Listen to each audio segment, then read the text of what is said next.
almost as old as me.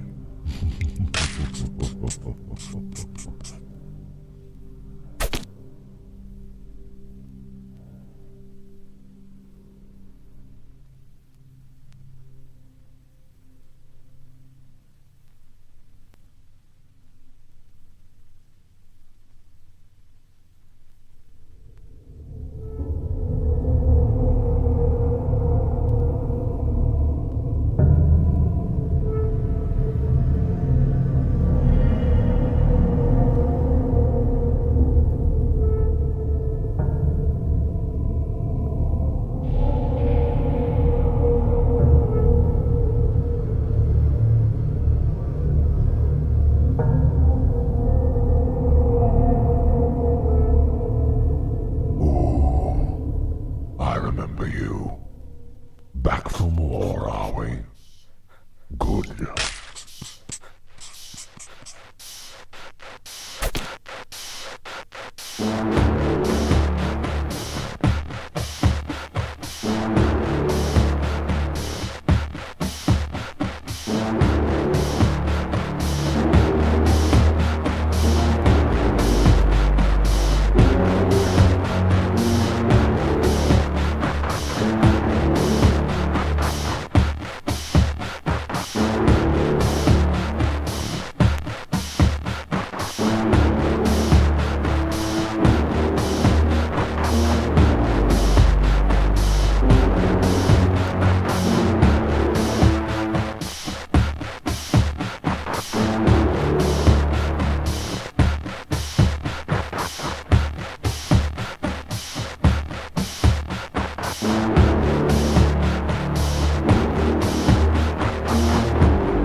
Another expletive has returned.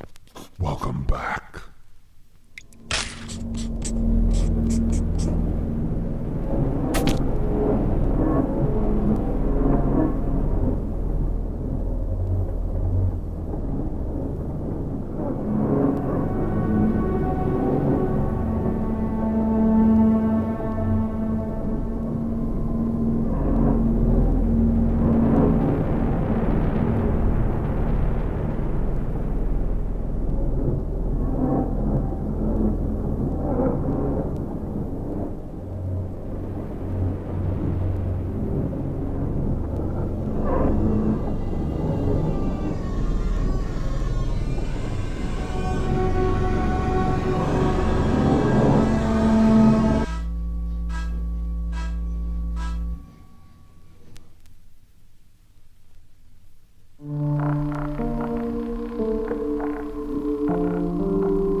There's some fucking subs in the chat.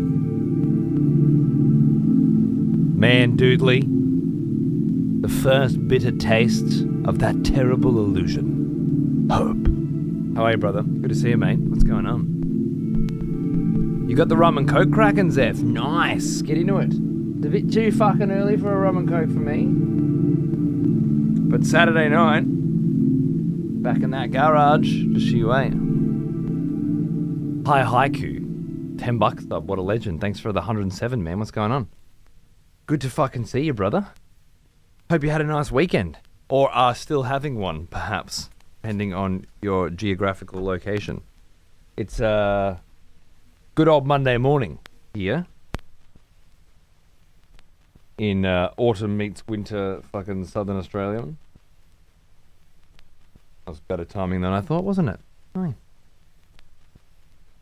Un moment. It's not Monday morning. It's not Monday morning. It's Friday. What the fuck am I talking about? There hasn't even just been a weekend.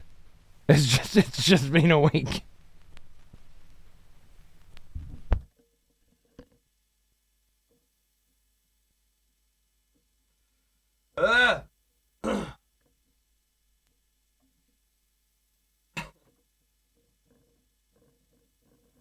It's because I haven't been working for 3 days, alright?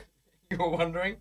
I was just making sure you were fucking paying attention. That's all it was. It was a cunning ruse designed to ensure that somebody is actually fucking listening to the words that come out of my mouth these days, right? That's all it was. You passed, come rocket. The rest of you, I have thoughts. No, it's because I just had a few days off, isn't it?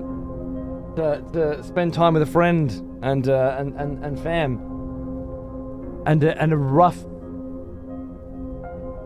night with little Arthur burning up a bit, and just hot and bothered, you know. Not quite a fever, it turns out, but on the path.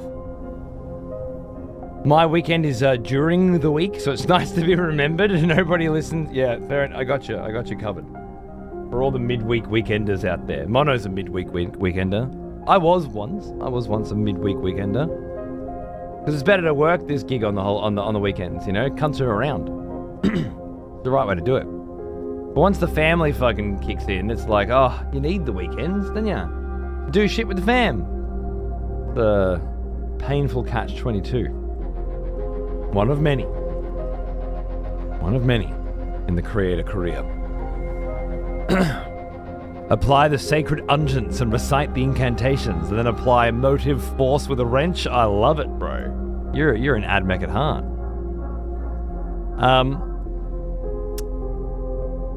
Move to a nice new apartment. Good on you, mate. Fuck yeah, that always feels good. Doesn't that freshens things up, doesn't it?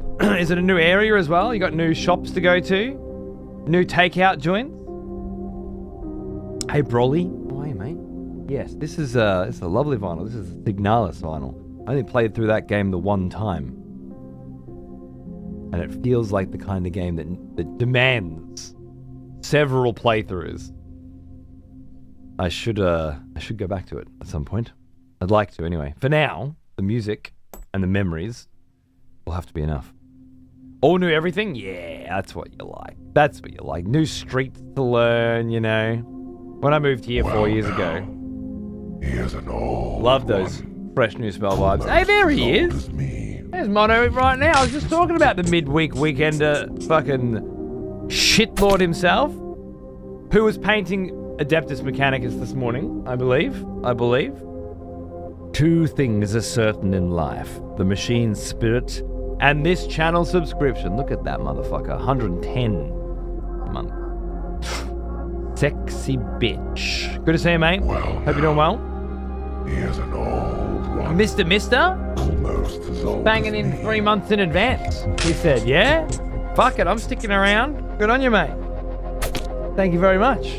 I'm sure we'll get up to some bloody trouble in the next few months. I'm sure there'll be some video games. Cheers, boys. Nachos fucking brohim. God, howdy Cobloaf, how are you, mate? What's going on? You having a good week? Not weekend, because it's Friday. Not the weekend. Not the weekend. What drugs have you been doing then? Just pure sleep deprivation and no coffee. Until right now.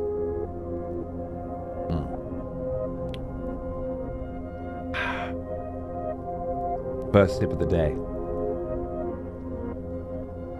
Ladies and gentlemen, start your engines.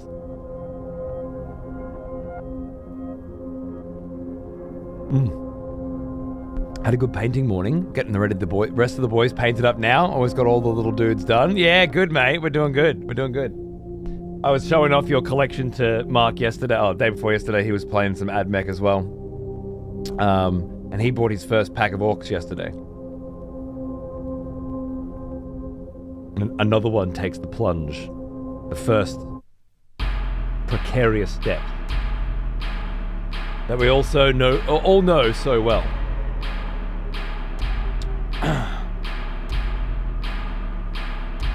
And, well, after we went to bed last night, he got back up, went back out to the garage to keep building and painting, so.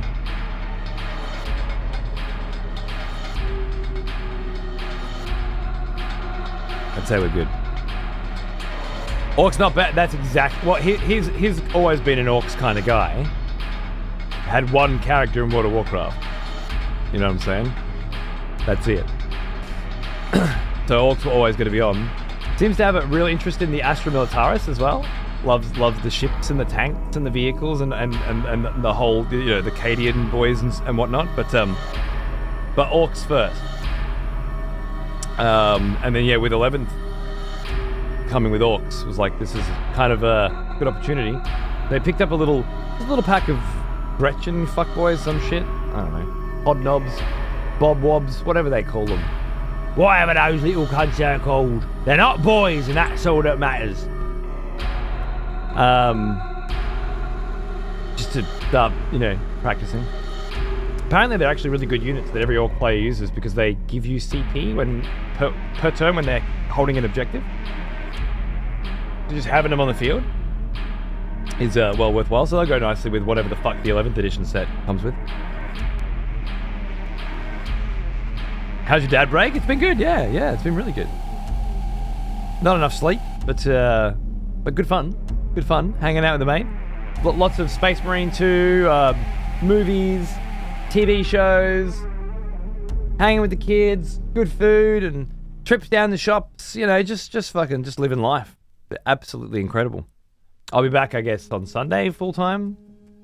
Not normal. My week off's done. And I will have done, 4 Warhammer 40k shows and 2 Legacy of Kain shows in that week off. So, not like week off, but I feel refreshed, But to answer Moon's question, I've got Dennis Dyack coming on the stream on Monday because Dead House Sonata has finally gone into early access. And the Discord was asking, his Discord, or the Discord was asking if we could get together and discuss microtransactions again, candidly, with the release of the early access. And that seems, well, it's kind of a privileged perspective. I love the idea of people wanting to come to us for a good chat on topics that I think people have a lot of different opinions about, I guess. Hurry up and play Kingdom Come. Feels like the right time's coming in some way. Maybe it is. We're gonna do Nier next on this schedule. We'll see what happens. Went on sale. What went on sale? Hey, Greg, how you going, baby? Oh, sorry. Dead House. Yes. So we'll have another chat with him and have a look at the early access version of the game. One of our executioners is returned. Take up arms, warrior.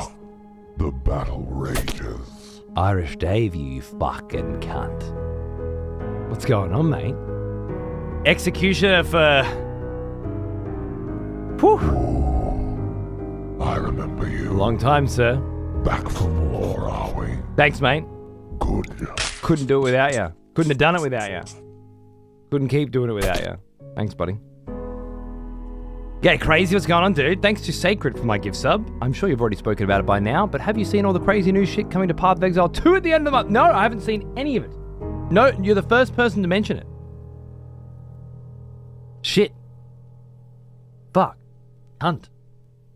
Do I need to play that again? God, it's already Path of Exile 2 time again. Our biggest expansion ever. No, that's Path of Exile. Oh, wait, no, it's not. Wait, what? Now I'm confused. This is Path of Exile 1, isn't it? Isn't there a 2? Path of Exile 2, Return of the Ancients. Path of Exile... Is that the wrong logo? Or am I losing my mind? The 2's behind the logo? There's no 2 in that logo. I'm sorry. Oh, up here? That's ridiculous. The Roman numerals? What Roman numerals? You mean these fucking platforms sitting at the top here? You think they're Roman numerals?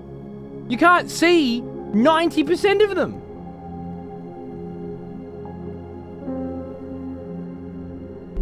It used to be 2 in the Exile, didn't it? I honestly, God, saw it and thought, oh, it's just Path of Exile 1 shit. Never mind. Biggest update ever? New Challenge League? Room crafting in the Ruins of Eldur? I never made it to endgame. Alright. New Ascendancy class? That could be good. Huntress and Monk? Oh. So basically a bunch of shit that I haven't, won't have any idea about. Fair enough. It's a banger patch. Good. I'm glad that those of you who don't play hardcore only have a good time. I'll just sit there in Act 1 and Act 2 again, praying I don't make it to Act 3 because it's too scary in there. Where did I make it to last time? Ascendancy 2. And I had no idea what I was doing in the Ascendancy 2 trials, and it was fucking so hard, and I just ended up getting destroyed. It was beautiful. It's time I start my PoE2 hardcore runs then. Get into it, mate. Get into it. The Monk one looks fun. Yeah, full martial arts. Sounds good. How you doing, Chaos, baby? Good to see you, man.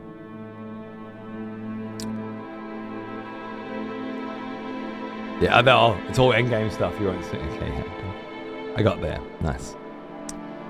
I think they're massively expanding on the crafting, which will make hardcore solo self-found better. Yeah, true enough. Hey, that'll be fun. The Trials of Chaos. Yep, that's it. The new class, you can fucking tame bosses as minions. Like the big monkey cunt. Well, he's the one who killed me last time, wasn't he? No, time before. Yeah, time before, and then I skipped him. He killed me twice. And I skipped him. Yeah, the third time, that's right. I've been partial to Monk or Bard. Fair. They do seem like the twat classes, I'll give you that. Are you stoked for the House of the Dragon Season 3 coming next month? Yeah.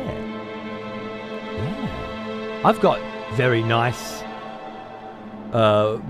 boxed 4K editions of both of the first 2 seasons. And even though I soured on the second one quite heavily, particularly after more backstory with the George R. R. Martin split and whatnot from it and the drama and that, for me it was just treading water. I didn't really love it, but there was still some fucking good moments in it. I really look forward to watching through it again. I guess it's time then, if Season 3 is coming next month, to get cracking on a rewatch with the missus. Thanks for the reminder. We'll get on that now. Beautiful. 100 plus more runes to socket into gear. Ooh. That'll be fun. That'll be fucking fun.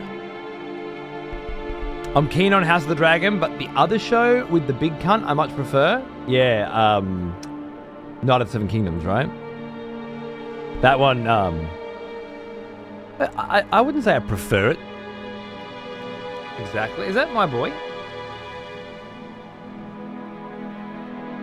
No.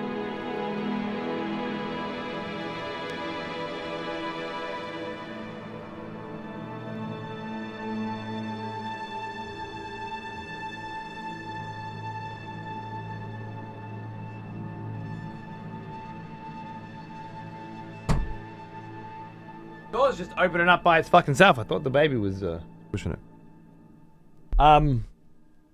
Speaking of Game of Thrones, I was in the bloody op shop the other day, thrift store.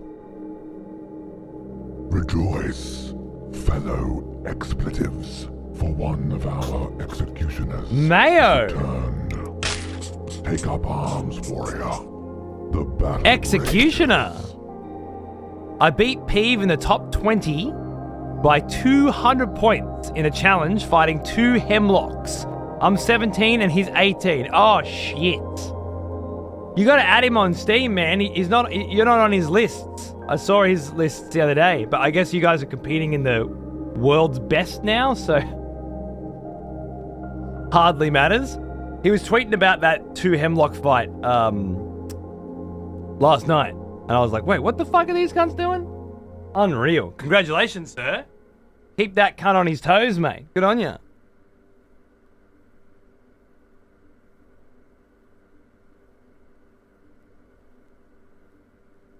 Look at that shit.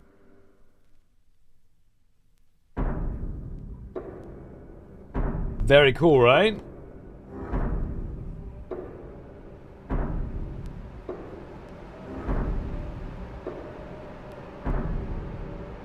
Very nice.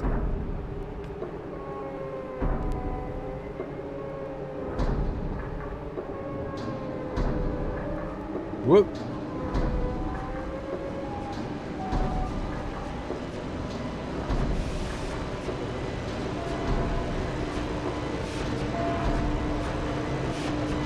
$35. Got 2 discs. 1 picture disc, 1 normal disc.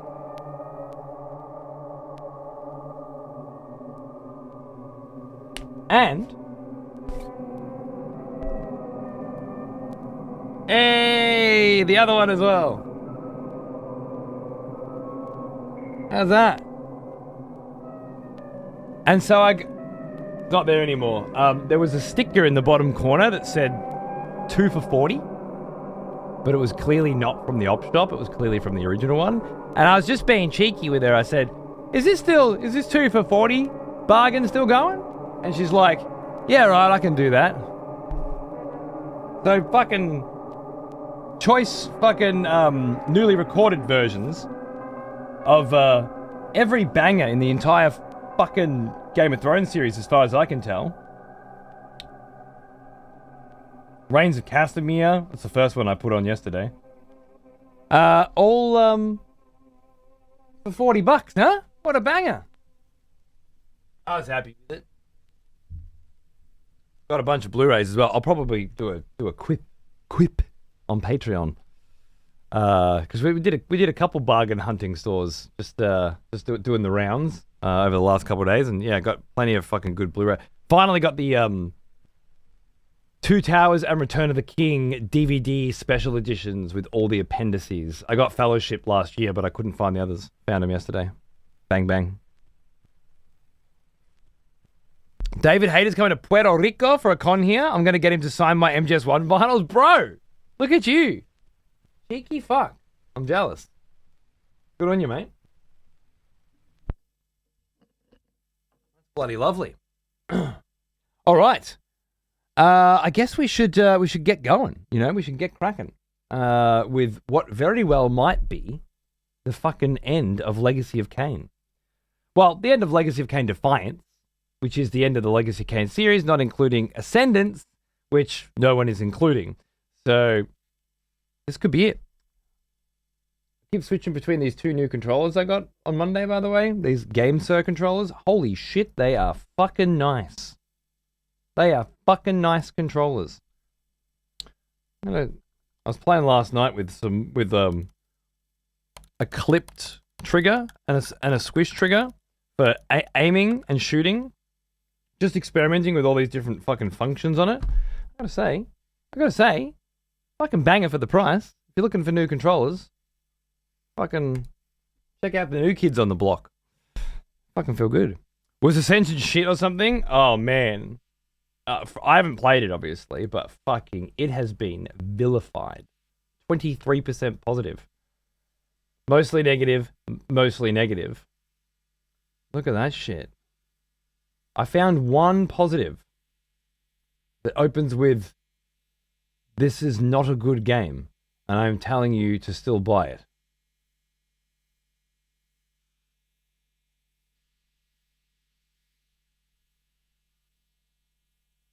You know? Great review, yeah.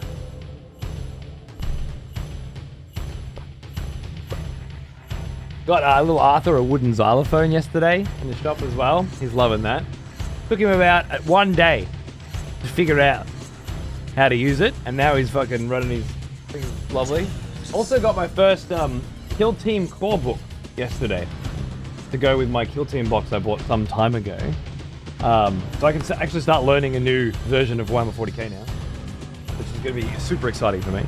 I haven't played Kill Team yet, but I've got a good kit ready to go. Just go do a bit of painting, a bit of reading, get a bit of Kill Team going. Nami is unfortunately sick and might not make it this Saturday. So could be just me and Mark. We'll see what happens. Well, this Saturday's tomorrow night. Yeah, we'll see what happens. It doesn't look like Nami's going to make it. So. He's sick again, and I got Arthur's sick as well. So I'm getting ads for these controls on every platform I open. Really? The game says they're going around, are they? Interesting. I guess it's the only way to get a fucking decent bit of attention these days. You got to do a big push at once, right? I reached out to my people when I saw the Neo one, which Xander has taken the Neo faceplate from this one and put it on this one.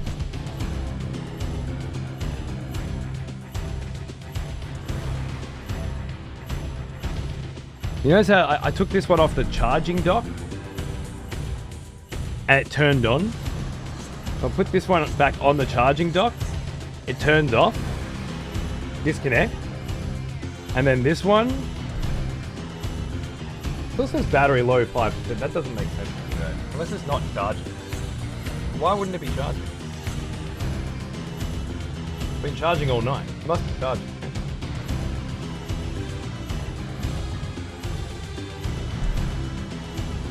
It says it's charging. And then I take this one off the charger and it turns on. You switch between the two. It's pretty clean. Just put it on, that controller's off, that one's charging, picked up the other one, and all the parts are interchangeable between the two. Not to mention those extra buttons there. Look at those fucking things. Isn't that some shit? They're the best extra buttons I've ever seen. I don't use these ones in the back. I hate these ones on the back. I can't get used to them. But I can lock them now so they don't press. Little lock switches there, little dip switches. Fucking sweet. Very, very fancy schmancy. Best of all, they're fucking cheap. They don't feel cheap. But for premium controls, I think the Neo one's like, I don't know, 160 or something? I think they're a few bucks more than the standard fucking controller prices for PlayStation. And they're fucking premium, unlike PlayStation's bullshit.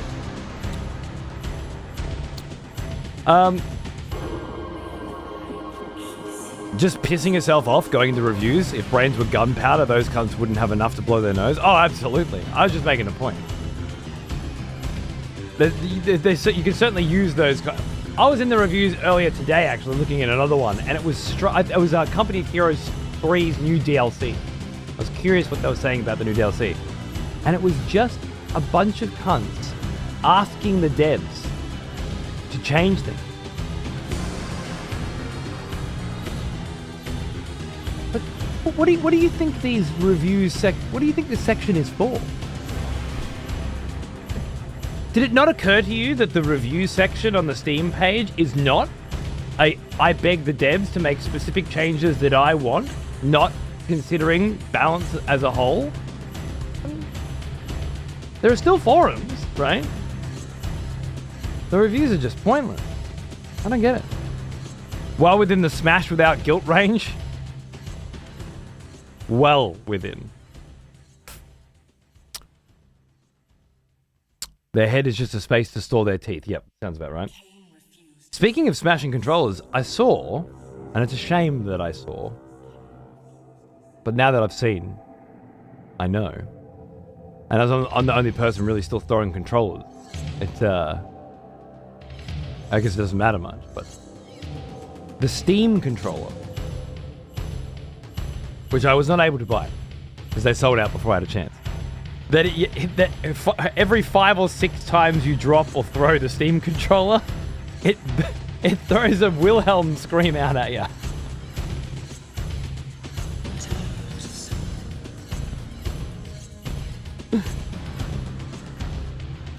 It's a real shame I didn't learn that, pegging it at a wall, because the internet can't keep its mouth shut anymore.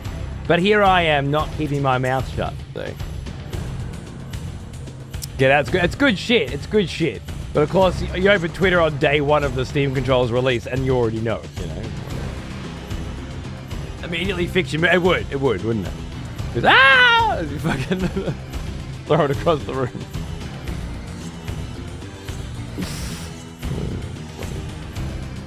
Those cunts know what they're doing, don't they?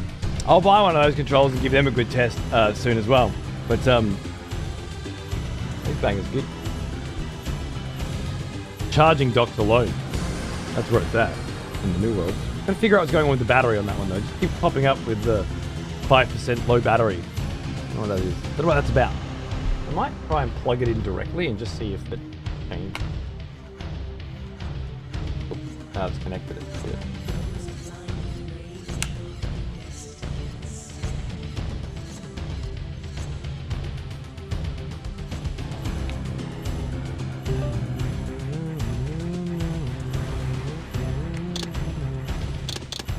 They both work though, that's good. There's some other features I gotta look at into these controllers, but I haven't had a chance. For now, just looking at how they fucking work. G'day Undercroft, how are you, mate? In case you didn't hear, you can reserve a copy of the Steam controller now if you still want to try and get one without dealing with scalpers. Oh. Nah. I don't want to live in a world where I have to reserve controllers. I'm just gonna buy it when it comes out. And if I can't buy it when it comes out, then I'm not going to buy it. That's the world I live in. The normal, not weird world, where controllers are a precious and rare commodity, with one must reserve their position for or some shit. I'll just buy it when they make more of them, you know? That's all good. It's not like I would use. I mean, I want to try it in the lounge room for playing like strategy games on the couch or something and using the pads, but the reality is I've had a Steam Deck for over a year. I haven't tried that shit once. I don't think I'm gonna. I want to. It's a nice thought. Oh yeah, the Steam controller will let me play video games in a way I've never played them before, but it's probably not going to, is it? You see, Valve is making you tie future Steam control purchases to your Steam account, and only valid accounts to buy them are pre-initial release. That's better. See, that's fine. Then one is reserved for me, and I will buy it when I can. That's great. I'm not sure why they didn't do that before, but fair enough. Right? Might as well put my name on the list. Go for it. I'm sure they're only going to be hyped up for a bit, right?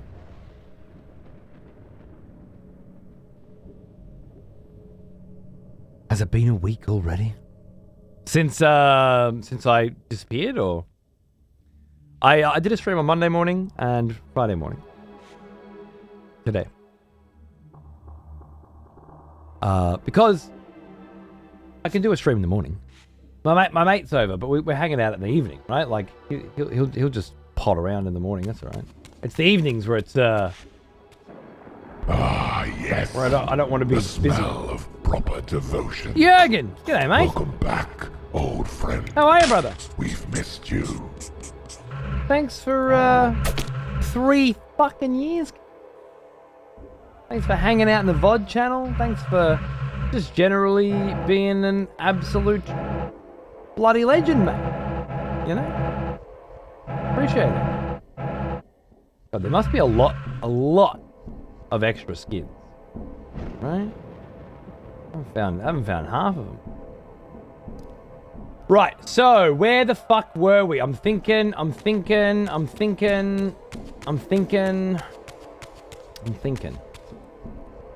We left the Cathedral of Avernus after some incredibly huge, amazing, massive things went down. Tying back to the original ending of Blood Omen 1, and then of course, following that, the death of Kain himself at Raziel's hand. But what happened after that? Fuck you, take my money, take my experience, feed my fucking anger. Yeah, I remember that one. Sekiro, baby. Got some great new updates coming. Steam, such a good platform. If you agree to share your PC's build with them, they'll eventually have game pages, give you a pretty close idea of exactly how well it will run with your system. That's fucking amazing. Brilliant. So what the fuck did, we come back here for? Oh, I remember! Mobius has captured and is about to execute Vorador. I'm just feeling the game with these clicky buttons. The game serves controllers. The buttons are like mouse click. They're incredibly responsive. Spam your fucking heart out. Jesus Christ.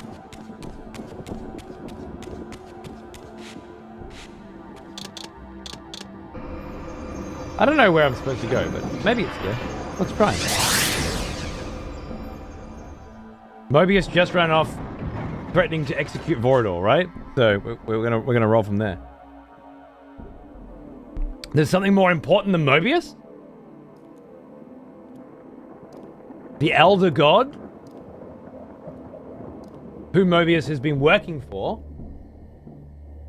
it turned out was the reason why the vampires first fought the Hilden in the first place, and it was the vampires that threw the first stone, not the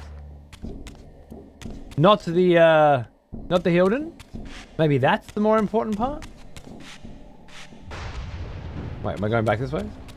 Am I going back this way? Something to beat? The heart of Janos Aldrin? The heart of Kain?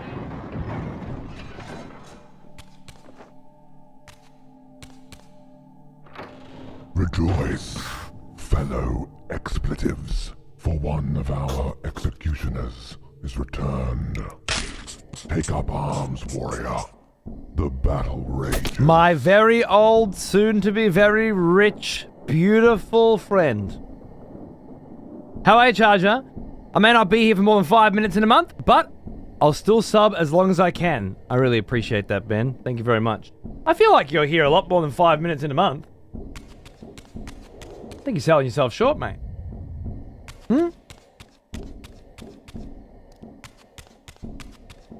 See you around a bit.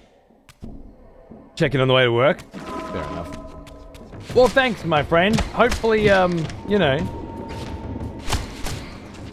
Oh, let's face it, you're never getting any less busy. Oh, yeah. Hopefully you'll find some time in the break room for a little XP during lunch or something, you know? Oh, nice.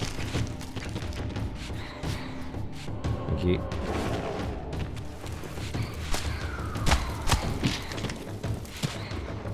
Oh.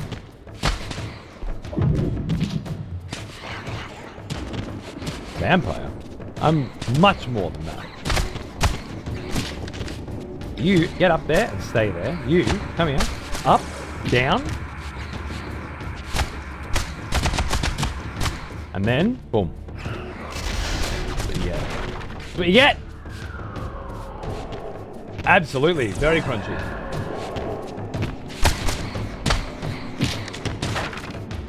Come here. I said come here.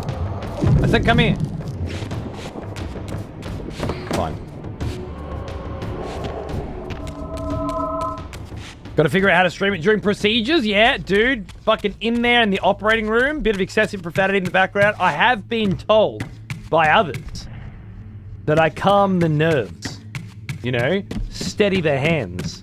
So, I'm pretty sure it would be very, very good standard practice.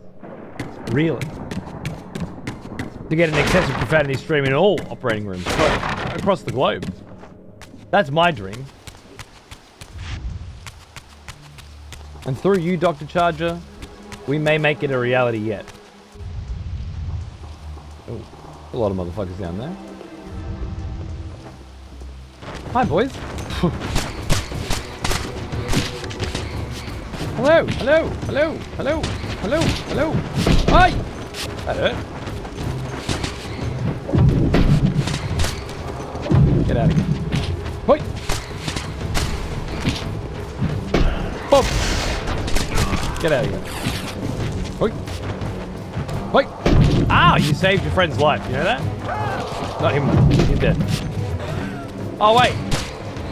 It's just a tiny pool of water. I thought I was really hurting these people. No, I'm not really hurting anyone, am I? Come here. To fight Humies and not Hilden again. Oh. Okay. So, you, wait.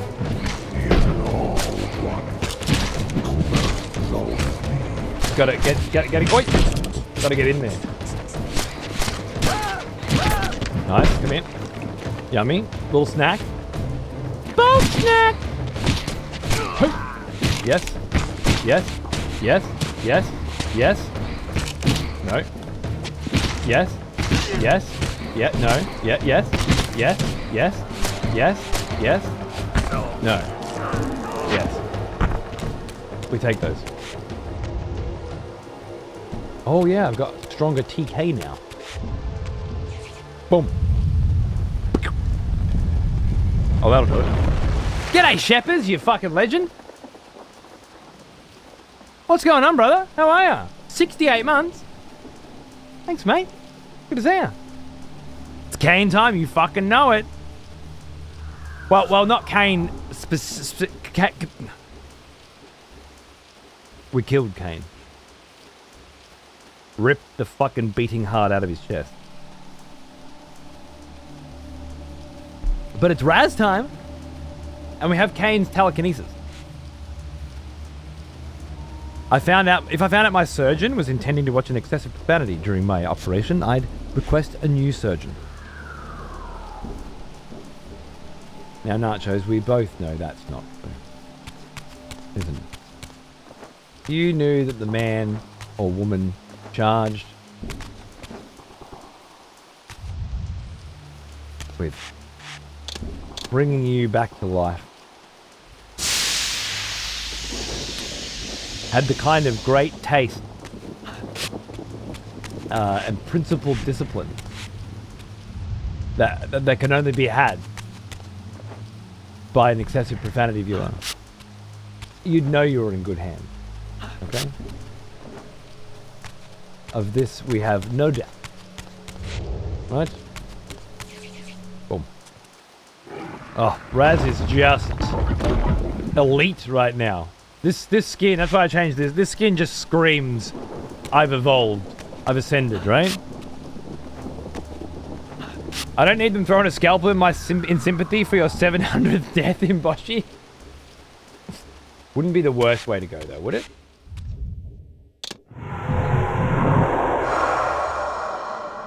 Alright.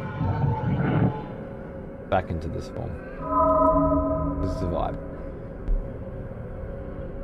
I'm a known character. If they clock me as nachos to go check my willy size while I'm under. True, you're a known character. You're a known player in the game. I didn't think about that. Whoa! We got soul hunters down here. Crustacean soul hunters. I love, actually, that they are crustaceans. The most elite servants of the elder gods. The most elite hunters, soul hunters, are rewarded with more briny goodness. We had the other ones that were kind of like squids, and these ones that are kind of like crabs.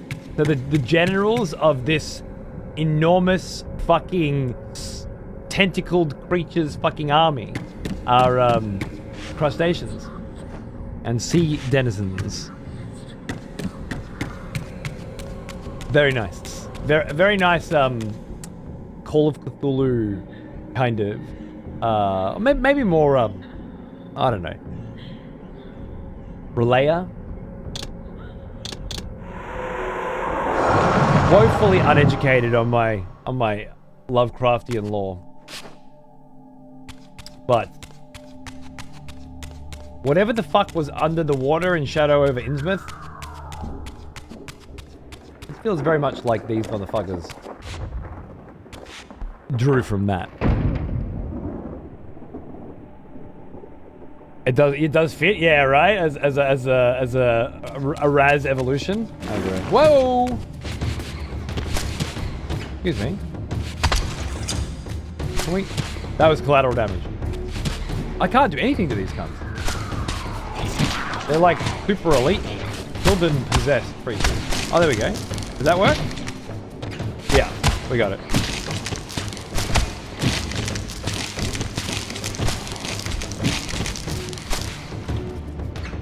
Gotcha. Next.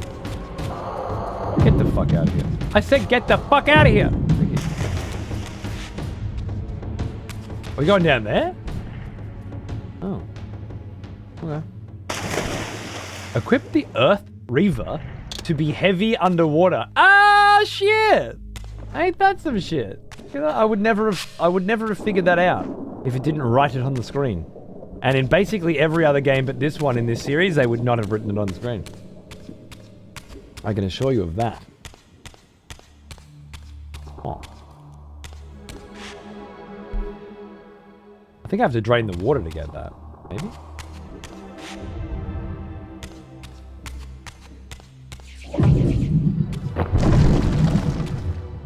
I'm gonna try anyway.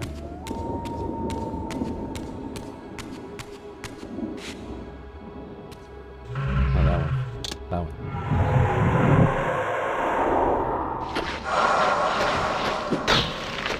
Uh-oh. Get through it, come on. Here we go. Beautiful. Did I get it?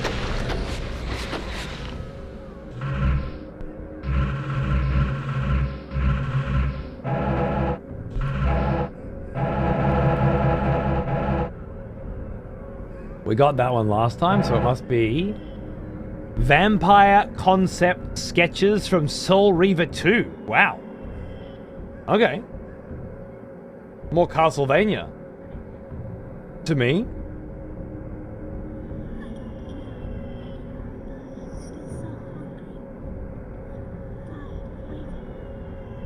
Alright. We're actually starting to get to some Soul Reaver unlocks now, not just Blood Omen. Can I get through here or not? No? Not while I'm being, fucked?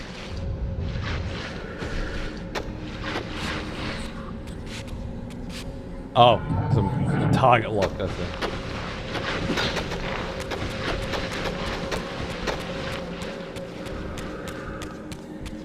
I don't know if I need to be in the physical world to get in here, but I probably do. Oh, no. Maybe we just need to drain the water. Let's have a look.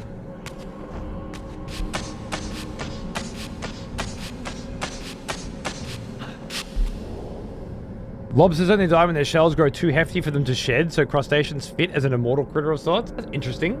Interesting bit of Nacho's lore.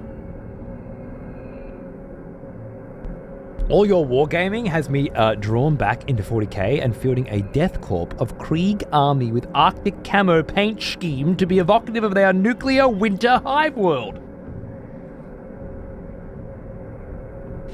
I've never been so turned on in my whole life. Yes. Yes, everything. Are you looking forward to that new vampire game in September? Dawnwalker. Or Duskwalker. I'm actually going to Sydney early next month to play 4 hours of it. Yeah. Your boy's going for a special fucking hands-on because I've got the connect, got the contact, all right? And I'm going to get a train and then a train and then a bus and then a plane and then a monorail and then a taxi and then I'm going to, and then do it all again on the way back. But I figure, especially for like Patreon, like do a Patreon. There's an opportunity to have an interview with the devs as well, but I don't think I'm going to get a chance to because of the time, unfortunately. I got to get back on a fucking plane and then a 3.5 hour train as quickly as possible. Wait, is this where I want to be going or not? Yeah, it is, apparently. Cool. Weep, welcome back, darling. It's been too long. How are ya? What's cracking? Good to see ya. No, I was just gonna grab a hotel there, I think.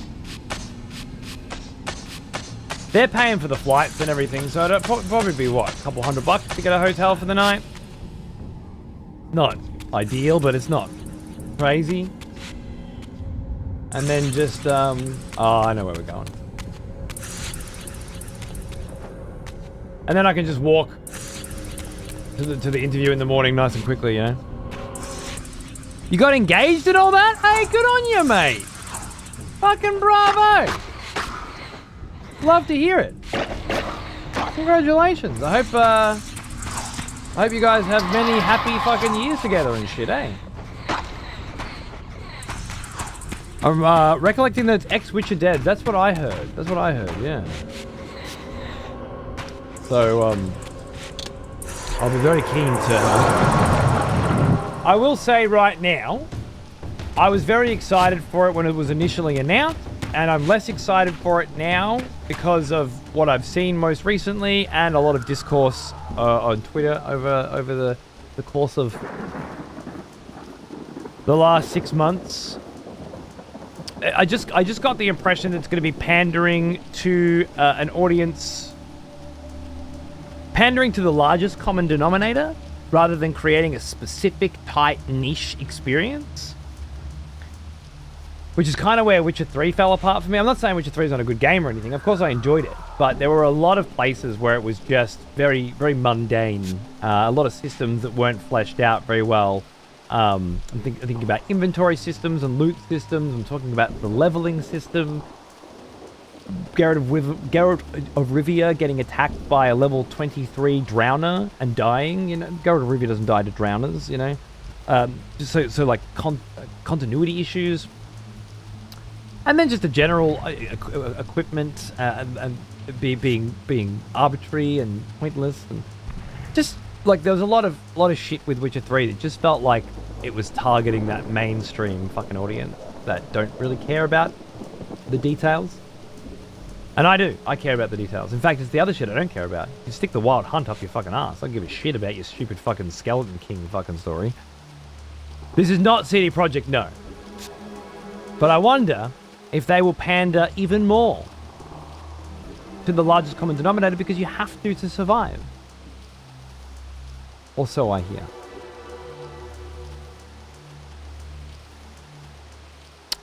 Blood of the Dawnwalker, I think it's called, Dex. So I'm cautiously optimistic. I will be getting 4 hours hands-on with it next month. On location, on site. I will do a write-up on Patreon, which will be free. You don't have to subscribe to Patreon for that sort of stuff. The reviews and stuff that I do, sure, you know, I charge a little bit for those, but they'll always be free stuff, and that's the kind of thing that I absolutely want, you know, people to be able to just read and enjoy if they're interested in early impressions on something like that. And then I'll definitely be playing it the day that it comes out. All right? I'm in. I'm just not letting myself get excited about a game that doesn't look particularly well tailored to one specific audience. What I mean by that really is just certain systems, like the way, You know what? I need to get my hands on it first. We're about... Oh, to Sydney. Dex. So not super far, but it'll be, you know, a lot of travelling.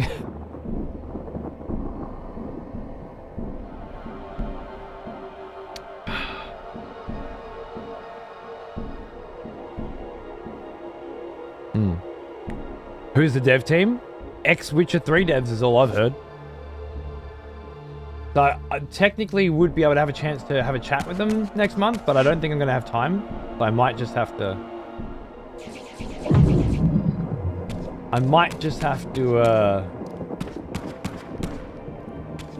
wing it.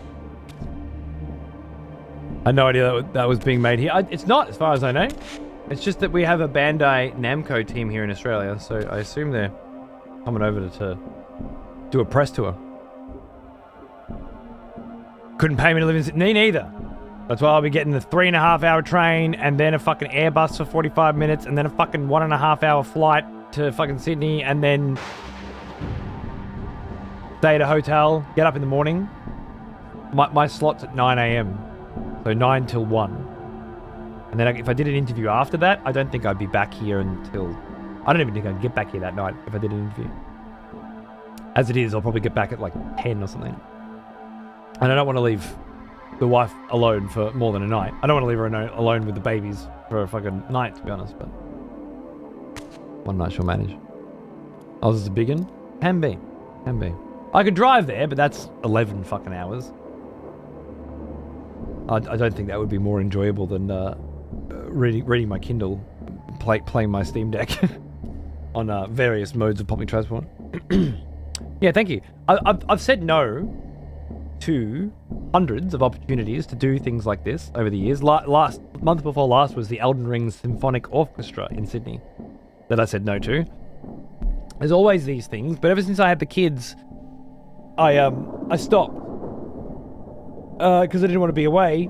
And now that the career is shifting in different directions again, and the idea of doing press tour stuff seems more appealing and more necessary than just playing video games and pulling apart the lore, which was working real well for me for a long time, but doesn't feel like it's got the staying power in today's modern world to really bring in enough of an audience to make a full-time career out of it. But I wanted to branch out into the more journalistic endeavors again. Opportunities like this are exactly that sort of thing. So we do it. Get to check out a bit of Blood of the Dawnwalker and let you guys know what I think. Anyway, we have never been in this room before. Last time we opened it, as far as I remember, a cutscene played immediately, and Vorador told us we need to go to the Cathedral of Avernus to get the Heart of Janos. Actually, we have been through here because Janos' corpse is through here, right?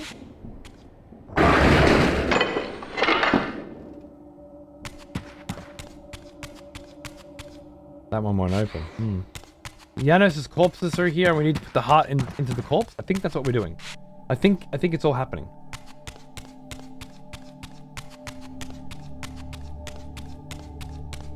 I think it's all happening right now. Yep, there it is. There's the corpse.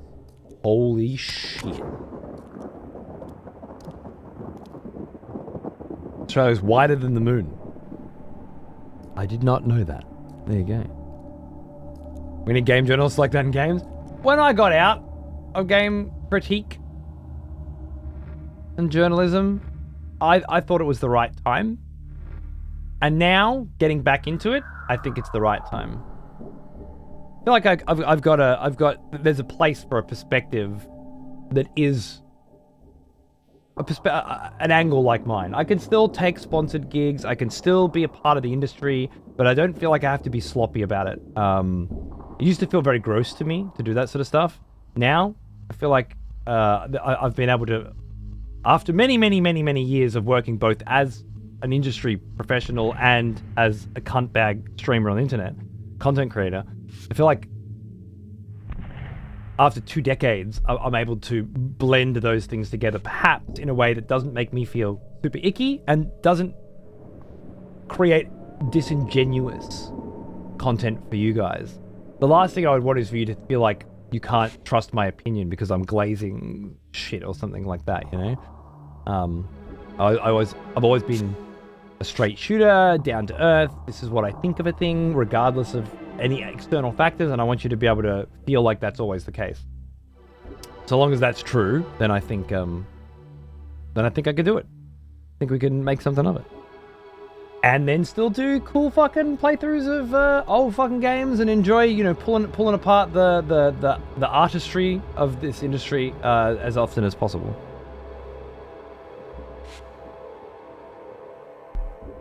All I know about Oz is it's got deadly shit there that you couldn't pay me to get around. Yeah, right? Like bears. Oh wait, no, we don't have those. Wolves! Like no, we don't have the cougars. Nope. Lions? No. Tigers? No. Raccoons? No. Oh. Puma? No, we don't have those. Giraffes? No. They could step on you. Elephants? No.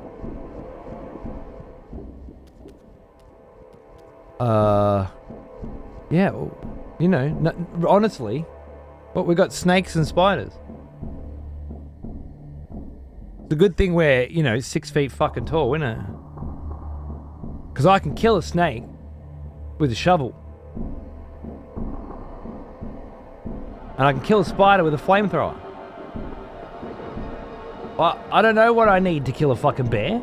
I've seen those cunts take 2 fucking rounds of buckshot to the chest and still keep charging. But fair enough. Oh, you know what? We got kangaroos and emus, but when do they fuck with you? The kangaroos and emus around here eat out the palm of your fucking hand. No shit. Got them just around the corner. When I went for a vacation a couple months ago now, with Fizzy and that, we woke up in the morning and there were kangaroos all over the front fucking lawn of our little fucking room. Kangaroos like to biff. I got a photo of them biffing each other, actually, out in the rain when we were walking down to get some froyo. Yeah, that's a real story. I got photographic evidence of them biffing each other. The Emu Wars, sad that we don't talk about the Emu Wars.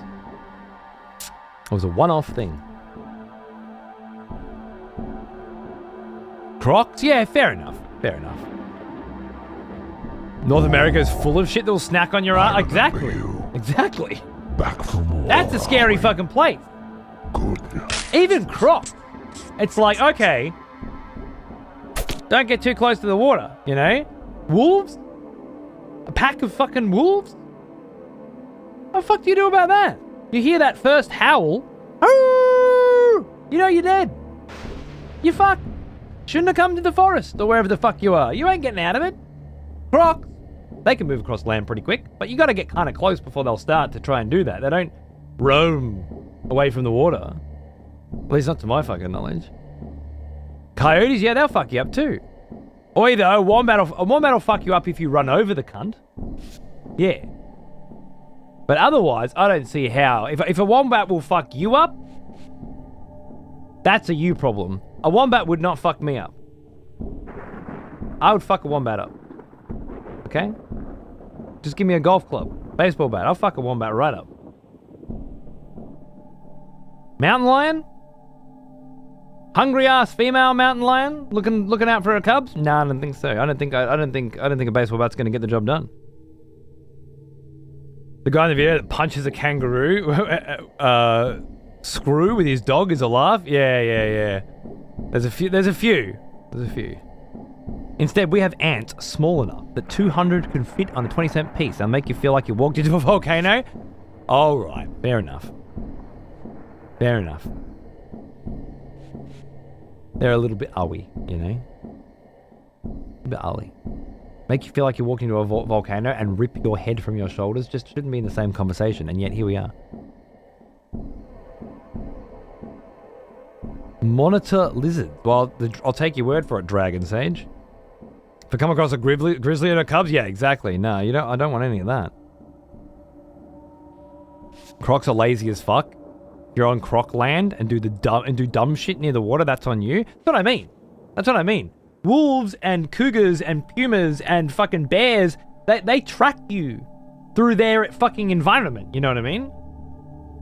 The only way you're getting fucked up is if you literally go by a croc, because if you go to a place that has signs everywhere that says crocs in the water, and you're like, yeah, I should go for a fucking swim. Hey, look, what a cute little log floating on the river, you know? I feel like you've really got to go out of your way. Komodo dragons? I think there are islands nearby with lots of Komodo dragons, but I can't quite remember.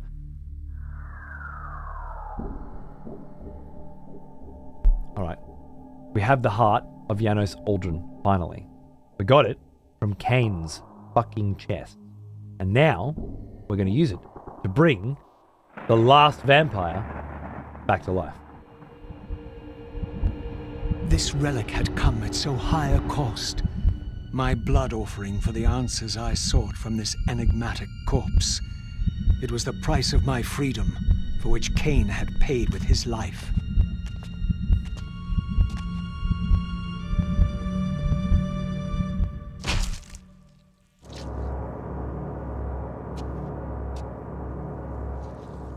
Had I journeyed so far and forsaken so much, only to have it end like this?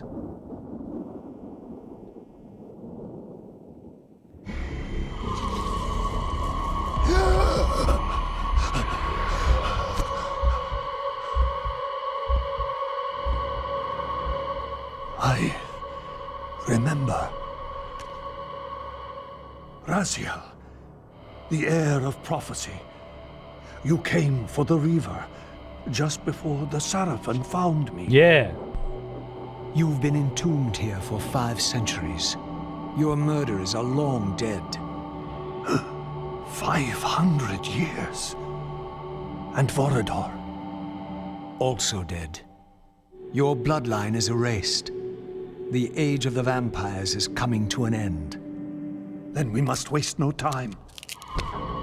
I'm not who you think I am. Nor is this a benevolent act. I have questions that apparently you alone can answer. Raziel, there are forces in this world that will strive to deceive you and pervert your destiny. But you must believe your arrival foretells the salvation of the vampire race. Oh, yeah? Why then would the vampires devise a weapon to consume and imprison their savior? No, that cannot be. While the blade yet exists, I am drawn inexorably toward my doom. It was you who bound me to this fate. Only you can release me. Raziel, you have been misled. You are ordained by prophecy to wield the Reaver. And so I do, though not quite as you'd envisioned. Redeemer and Destroyer. Is it possible? Did I misread all the signs? It seems your destiny is more labyrinthian than I had imagined. You must trust me, Raziel. We may have very little time. I will convey you to the place where your answers lie. Oh, Where have you brought me? We are within the ancient citadel of the vampire race. I know this long place. ago defiled and abandoned. This fortress endured through centuries of war against our great enemy. The Hilden. Yes. From this chamber, we witnessed the summoning of the Pillars and the banishment of our adversaries from the land. This is a dire omen. The binding is in peril. The hour of prophecy is at hand. It's too late. The Pillars are already damned. As long as a single one of us stands, there is still hope. The Pillars must not remain under human guardianship. They are not competent to serve. Why then did you allow the Pillars to fall into human hands? Raziel, there is no I time. want answers. The world can end this instant for all I care. Very well. The Hilden cursed us as they fell, afflicting our race with a predatory bloodthirst. But with this transformation came our enemy's true revenge. Immortality. They liberated you from the Wheel of Fate. They imprisoned our souls in this flesh, expelling us from the purifying cycle of death and rebirth. Aha. But they And weren't yet immortal you before. pass the curse on. It was a necessary evil. Our immortality banished us from God's grace. He turned his sight from us and fell silent. Many took their own lives, unable to bear the separation from our God. We saw that. Not you, though.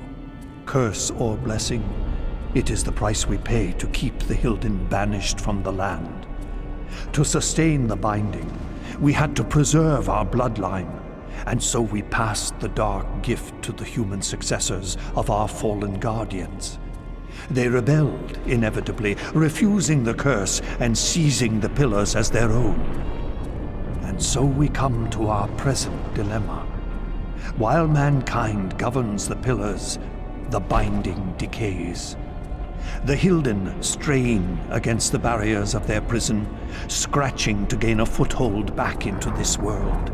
And what does all this mean to me? We stand at the threshold of a new eon, Raziel, and you are the fulcrum upon which our destiny turns. Beneath this room lies our innermost sanctum. The outer chamber has been opened. It appears events are already in motion.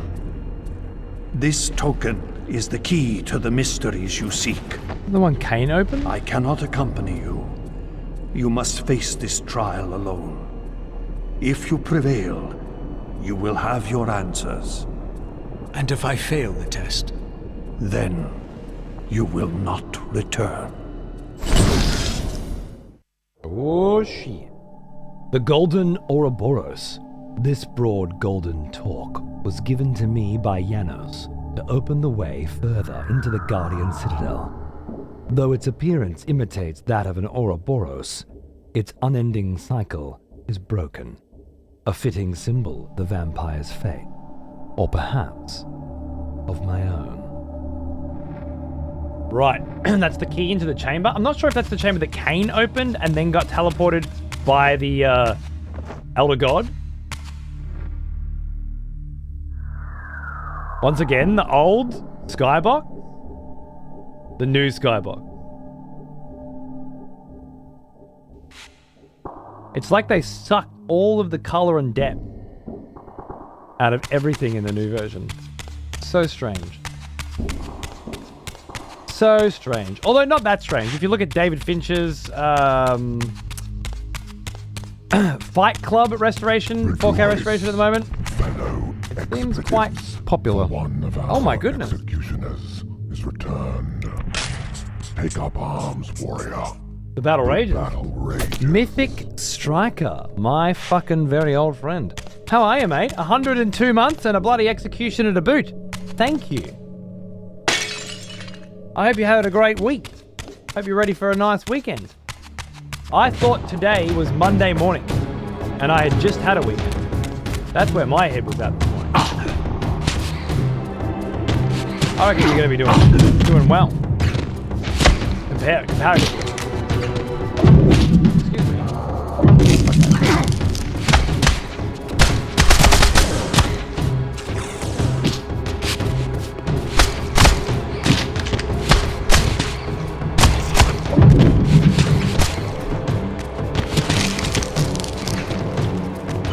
Wow.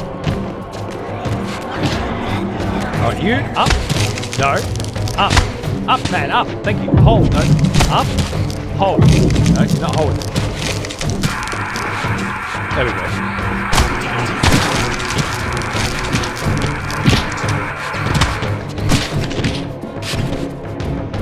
Quick!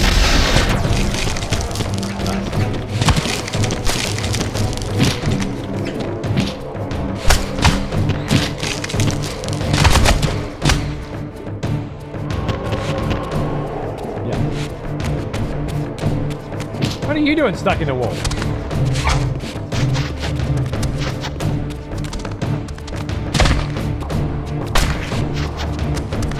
See ya.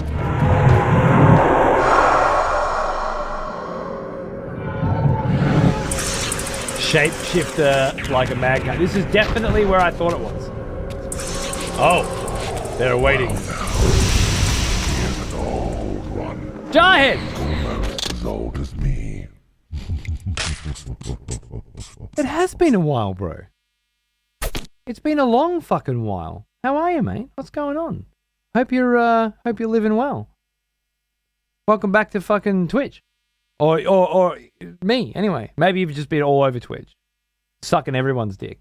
Just fucking leaving me out in the cold. But I doubt it. It's 112 fucking months, mate. Everything's great, dude. Great. Just had a few days off. Hang out with a friend who come down from Melbourne, and we're playing a lot of Warhammer and just having a ball. I'm definitely that whore. Fuck you. Fuck you. I wouldn't have it any other way. Cheers, brother. Yeah, you know, just fucking raising babies, living life, playing Warhammer. My most recent addiction.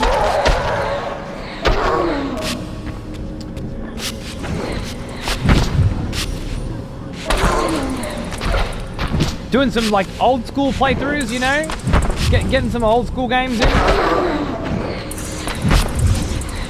which feels great. Just yeah, just cruising, bro, just cruising.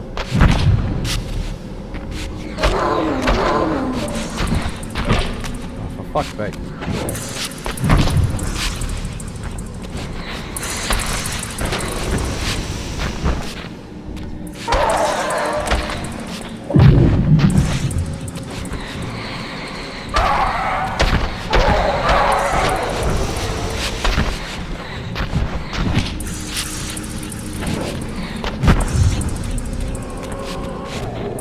Oh.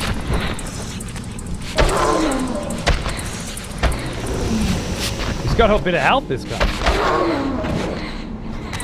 There we go.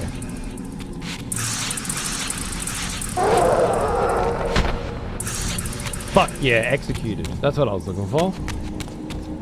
Alright. Hitbox seems a bit janky. Not especially. The game doesn't have any challenge to it, really. It's just a power fantasy thing. You just fucking fuck everything up. You've been able to do this from the very beginning. The other games, all the other games have had different ideas about how the difficulty should be approached in this series, but this one's like, you should be a god and feel like one. And never be challenged. That was, maybe it was made during that era of like, oh wait, turns out people don't like hard video games. We never knew. We just always assumed people wanted video games to be hard because that's how they used to be. And so they experimented with yeah. What if it wasn't hard? What if you just fucked everything up all the time? The previous game, Blood Omen 2, required you to perfectly time every fucking hit in a combo chain. Block, sorry. Perfectly time a block. Like you had to learn kind of the structure of every enemy. And it just meant repeating a lot of sections and shit. But I see why they did it. Because I'm sure people were like, no, I don't like it. I don't want to die and then go back to the previous checkpoint and do it all again.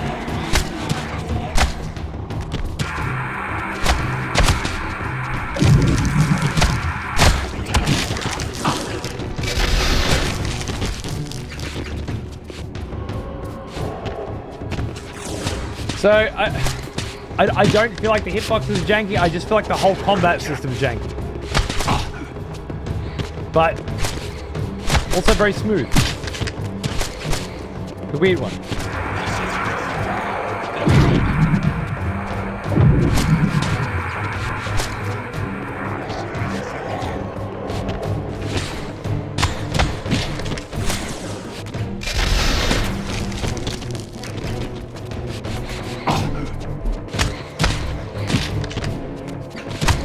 They don't always force you to fight every enemy. Honestly, since Soul Reaver, that's been kind of a thing. Hell, since Blood Omen, really.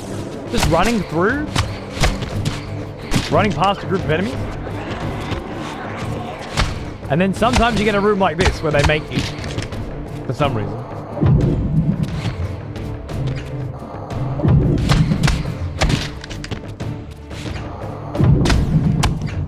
Oh yeah. But it feels really cool, you know? It just feels really cool.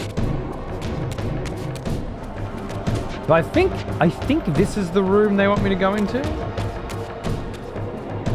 And then through that door there, yeah, with the Ouroboros on it, Mobius's door. I clocked that when we were in here with Kain.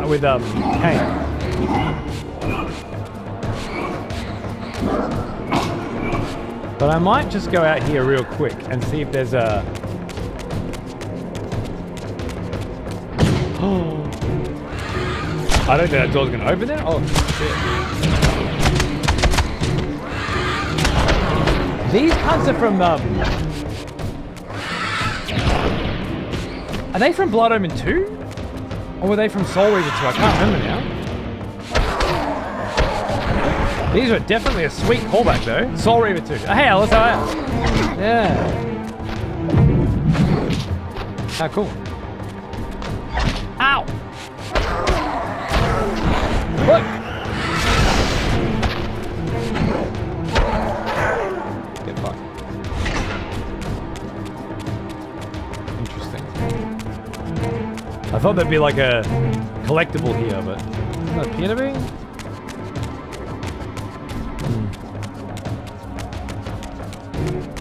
Hey Pawns, how are you, mate? What's going on, dude? How's the job hunting going, my friend? I wanted to jump on and play some Company of Heroes with the boys this morning, but Legacy of Kain would then not be able to get played until next Friday. And I don't like big gaps.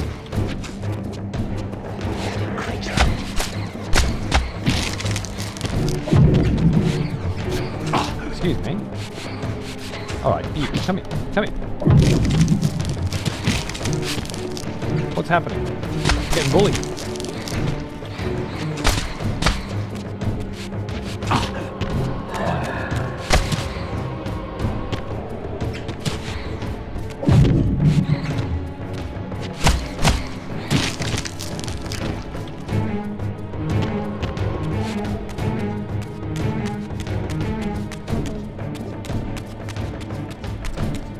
Few decent prospects, of course I say this frequently.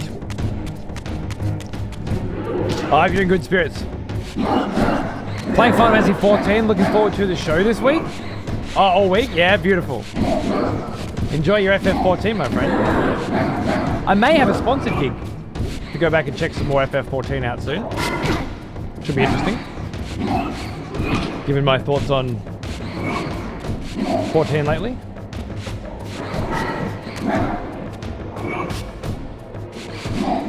Very interesting, yeah. I think so too.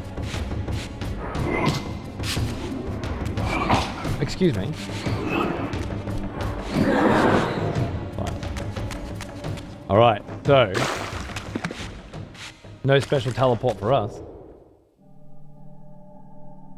That cyclical cycle. I learned today just before that the vampires originally were not immortal. It was the Hilden's curse that made them immortal, which enacted this broken curse. And it was once... So the Elder God got the vampires to fight the Hilden, and they succeeded, but the Hilden cursed them with immortality, which broke them free of the wheel. And then the Elder God turned his back on them, and that's why they committed suicide. Pretty wild. Haven't seen a timekeeper door in a minute, eh? What's through here? The answers we seek? I've heard that before.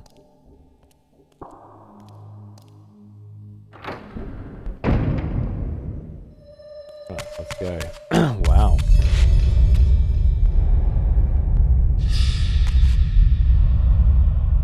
Pound that subwoofer, mate. Beautiful.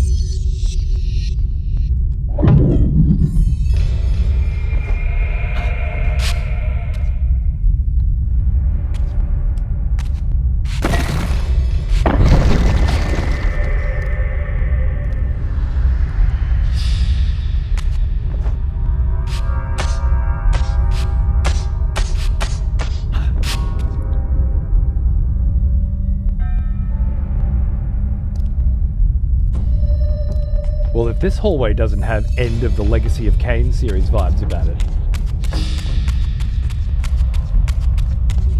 I don't know what does.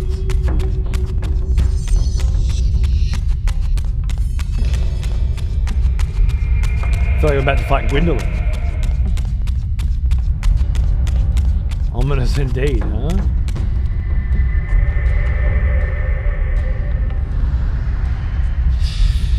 Quick photo shoot before we go.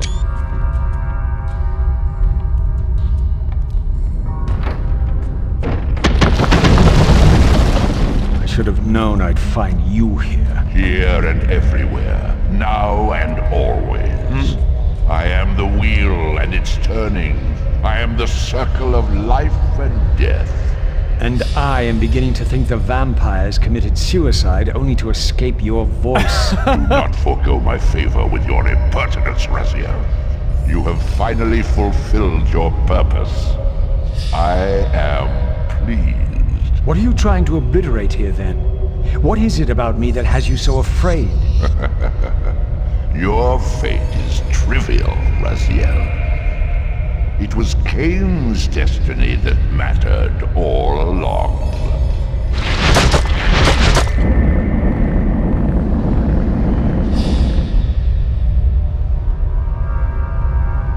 Oh yeah?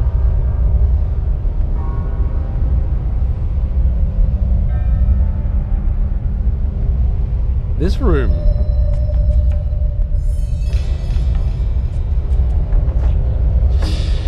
Has vibes. Okay. My master seemed keen to extinguish the purifying fire of the Spirit Forge. Perhaps the Reaver would loosen his grip. I love the eyes in the walls as well, the fleshy walls. Oh, it's so much darker than before. Okay. They added the tentacle suckers as a nice touch. But again, the color, why is there fog everywhere? What happened to color? Yeah, why is it, right? It's like they fucked up some part of the process, you know? Some kind of lighting effect. I actually prefer the old look of everything now.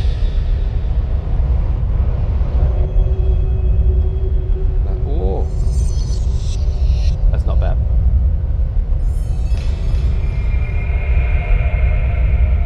Yeah, I can get a good shot there. There's something going on with that Kain Soul Reaver fucking thing above his head vibes.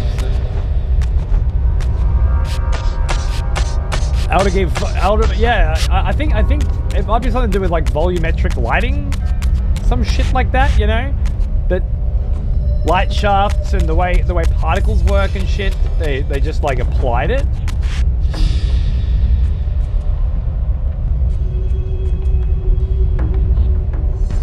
It does look like it's coming out of the Elder God himself there. It does, right?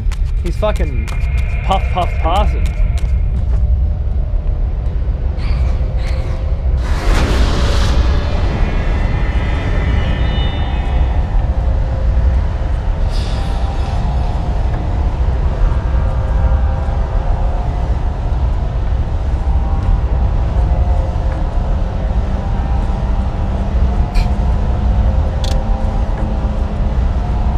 I'm pressing the right button.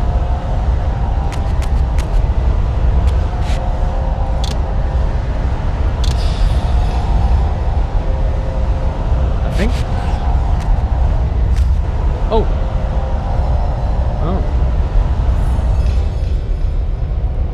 The interactive button's there, but you can't interact.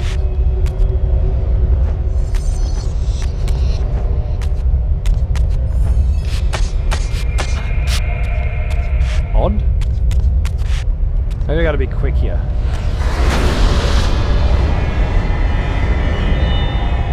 Hit them with the right element or some shit. Shit, right.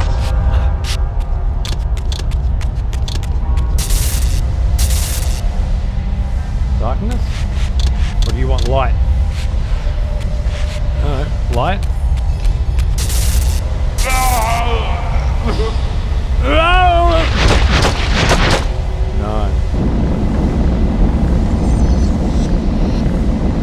I put an interact button? Okay. I get it. This is cool. These are the boss fights I like in the Legacy of Kain series. Even though Soul Reaver was my least favorite, it had like comparable with Blood Omen's level of boss fights, I think. Okay, so they've lit up, but this one can't yet, right? So we hit you again to release the light. Nice. I'm gonna go for a bit of a climb. Kind of like the parkour section at the beginning of Raziel's section of this game, actually, which was great.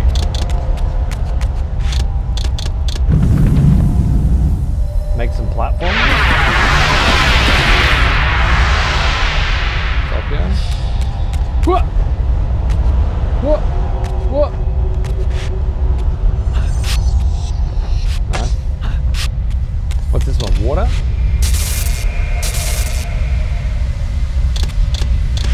Darkness again? No, I've already done darkness, so skip that. Fire.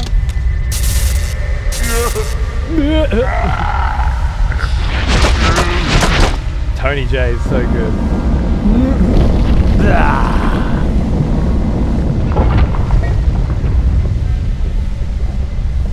Such evocative sound effects.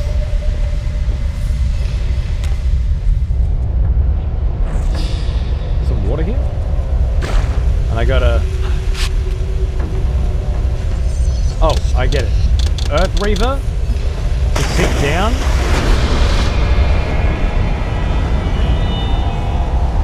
Beautiful looking scene. And then, oh shit, up you get. And then water to freeze the, yeah. Gotta use everything you remember. Again, very nice throwback to how the rest of the series worked here. Really impressive. What? What was that? What are you doing, Raz? Bro.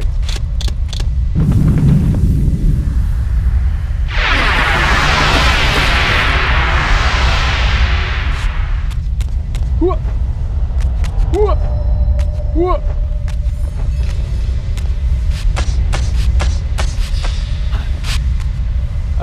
Earth. And then finally, air.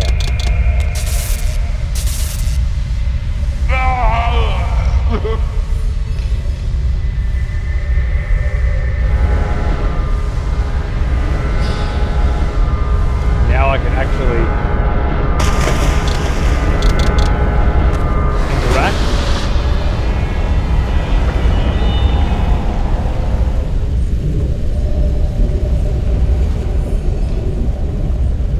So that interact icon just never needed to be there at all. It was just to throw you off. Accomplished.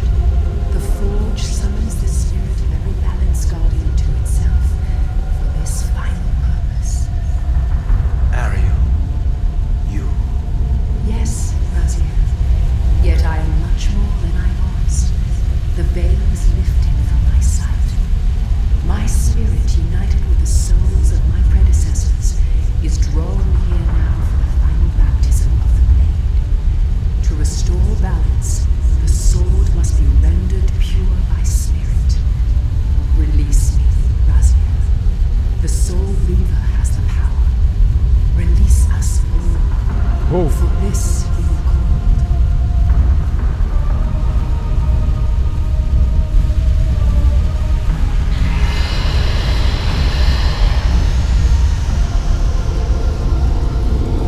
You have done well, Raziel.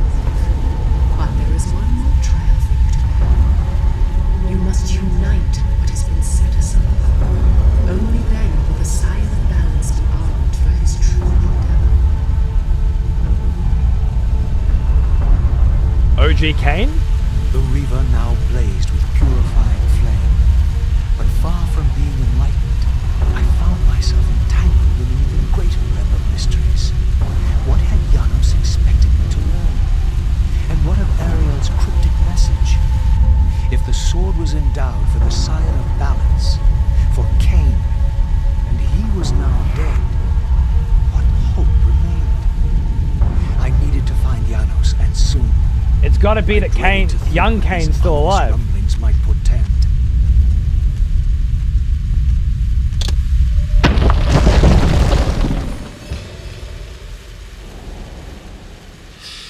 What happened, Mr. fucking Elder God piece of shit? You were all fucking full of fucking gab. Yapping at me, vim and vigor. I was expecting a much more climactic conclusion to reaching the bottom of that well. With him anyway. I guess we found Ariel down there. She was here in the beneath the room where the pillars were first formed.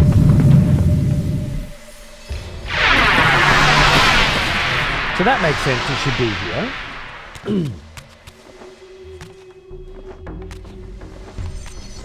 And we'd have to fight our way through there. He'd be holding us back from accessing this new power. I wonder if that is reflected in the sword. The Spirit Reaver. Spirit Reaver. The most powerful Reaver. Spirit is filled with the calm purity bestowed by the souls of all previous balanced guardians. This weapon strikes down the impure with cleansing flame, delivering their souls with its searing, Sophic light.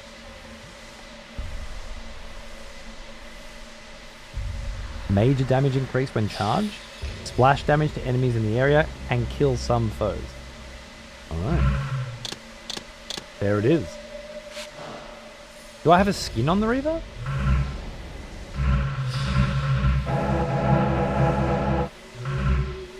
I do. Sinister Embrace. The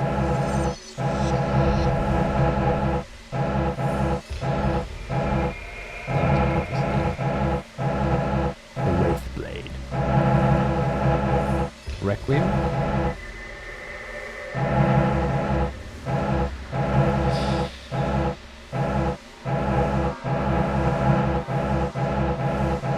I think we want Requiem now, so it looks like the Spirit Blade, you know? Yes, you do. Yeah, I don't know what the original looks like, to be honest with you, Alice. But this will work, I guess. Got a vibe. I think Wraith's the original. I wouldn't mind seeing what oh,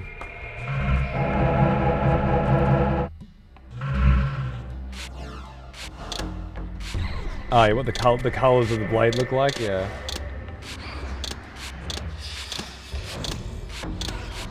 I honestly like that better than any of the skins.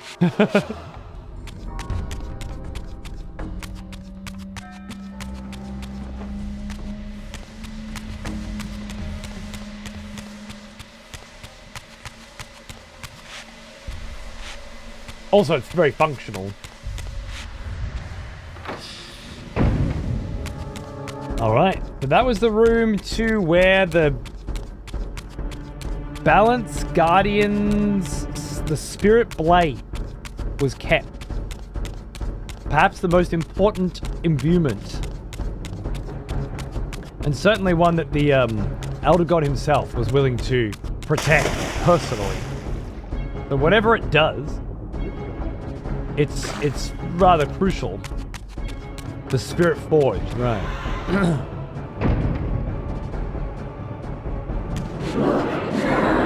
Oh. Good night. I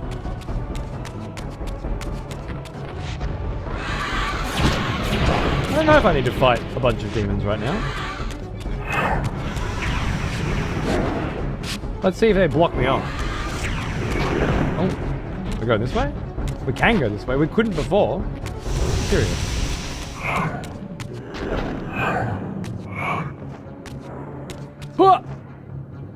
Nice. Earned Raziel skin, pre-fallen lieutenant. Over time, we became less human and more divine. Kain would enter the state of change and emerge with a new gift.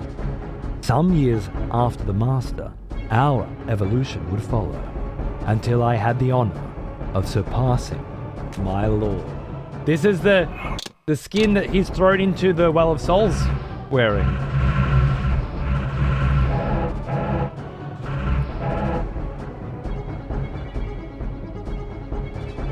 Vampire Ascendant Raziel. Oh, fucking amazingly cool, bro. Let's do it.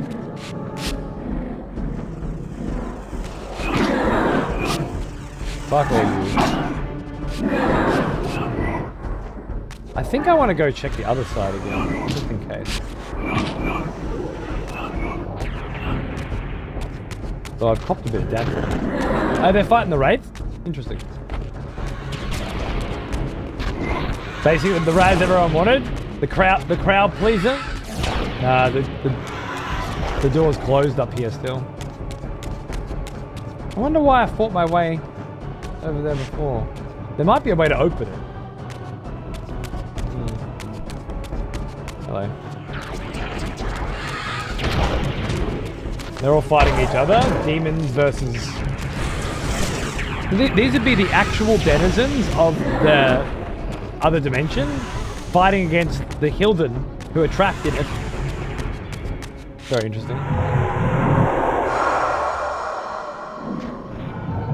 Ara said she had united with all souls of the previous balanced guardians. Okay. A bit bleh for me, personally, but whatever. No big deal. We needed the all-powerful MacGuffin of MacGuffins to go face the final battle or something. The fact that it was Ariel was enough for me. It was just nice to see her again. And if this is going where I think it's going, basically a straight shot to the end of Blood Omen 1 with a young Kain. He is an old one. Almost Janos, as old as me. what is this? Malarkey. Binding is failing. Thanks All for is 50, lost. mate. We had arrived at that cataclysmic moment when a younger Kain faced his fateful dilemma Bingo. as balanced guardian. Choosing self-preservation over sacrifice, he doomed the pillars to eternal ruin. Raziel, there may yet be hope. There is one who will be called. You must seek the Scion of Balance. Dear God! Yeah.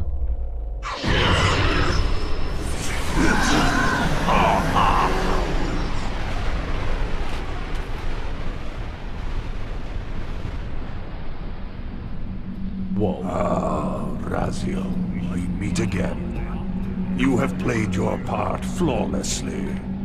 It is gratifying to attain both freedom and vengeance in a single stroke. No! You cannot! This one is strong. Good. My next move requires a more durable host. Mortals are such fragile vessels. Is this the Hilden Lord? Willing or not, you have provided the instrument of our victory. I wouldn't celebrate just yet. You pathetic creature. You haven't got a clue. The seduction of the Circle and possession of Mortanius, Ariel's murder, the corruption and collapse of the Pillars, all orchestrated as a prelude to this moment. We sought an incorruptible vessel, and you provided one. We required the blood of our ancient enemy, and you delivered Janos Aldrin.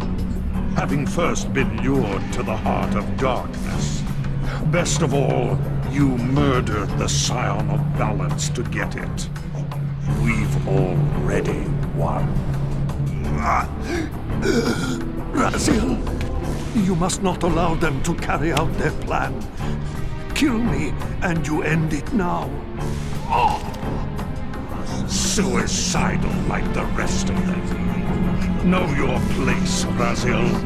The true hero plays his role and then steps aside.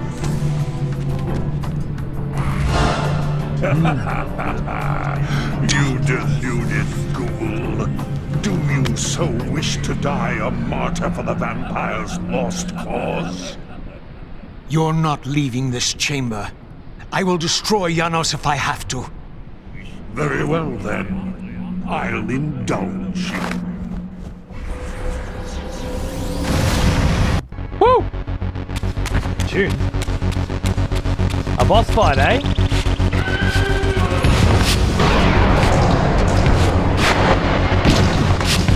This is the Sarafan Lord. So this is the Sarafan Lord that we sent back to the other dimension at the end of Blood Omen 2 with Janos. So if that's the case, then this timeline can't have had the events of Blood Omen 2 occur. This is how he first got out of that dimension? Allowing the events of Blood Omen 2 to occur?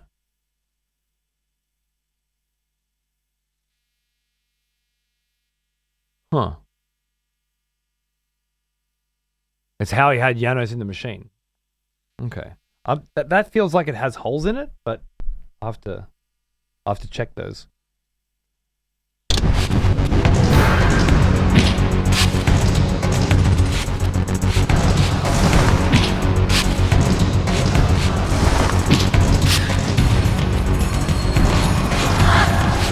We'll have plenty of time to discuss it during attendance, I'm sure.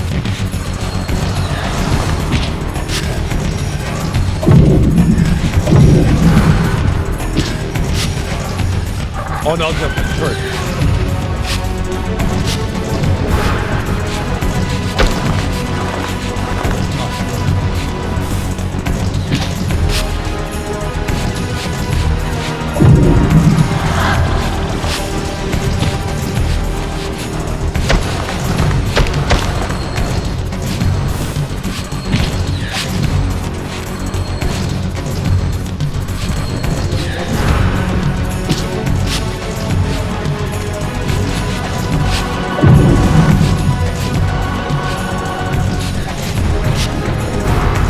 Boss fight.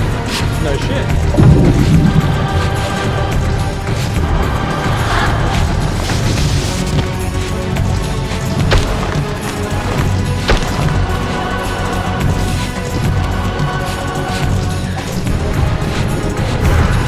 How does that fucking hit me every time?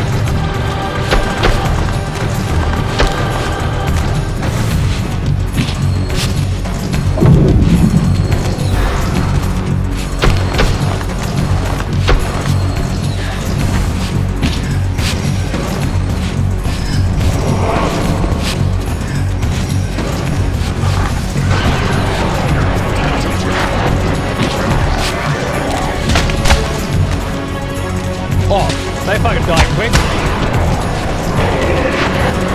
Feed me Hilton souls.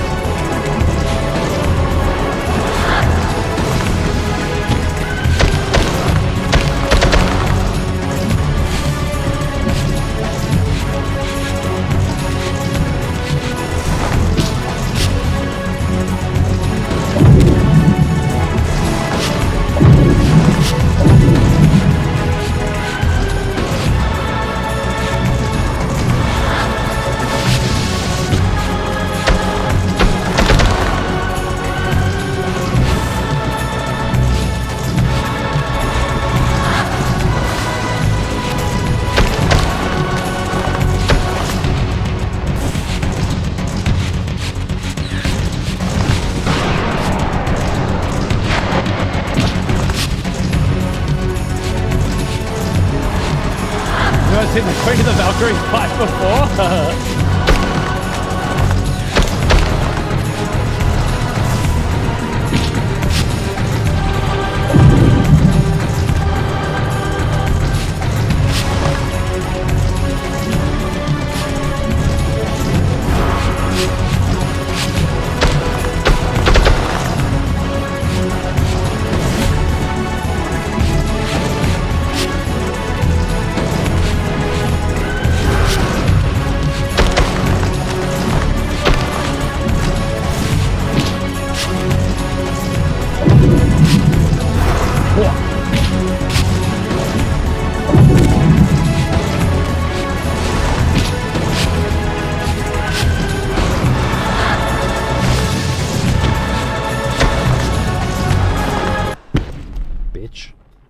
down.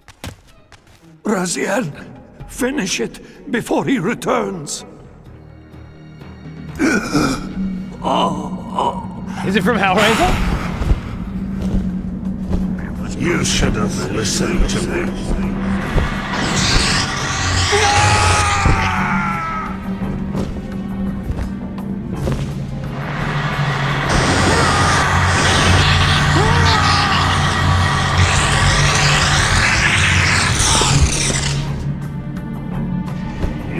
It is finished, and thus a new epic has its beginning.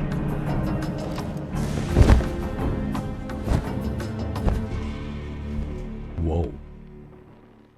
Do you see? However far you stray, you will always return to me. Surrender, Raziel. Never! Your efforts are wasted, Raziel. That weapon you bear, however endowed, remains only a wraith blade. It cannot touch me. I will not be your prisoner. You have no choice. Your task is fulfilled. Kain has been cleared from the board, and this chamber made ready for my more malleable servants. There is nothing more for you to do. I refuse to bend my will. It has always been my will you satisfy, never your own. You parasitic fraud. You're forced to imprison me because I possess free will. You possess nothing. As you are undying, your soul cannot be returned to the wheel. But it may console you to abide here in eternity with me. Mobius, my good servant, I call you to the place of our first meeting. Return to me here. I love that his eye looks a bit like the Mobius infinity symbol. Whoa, Kain!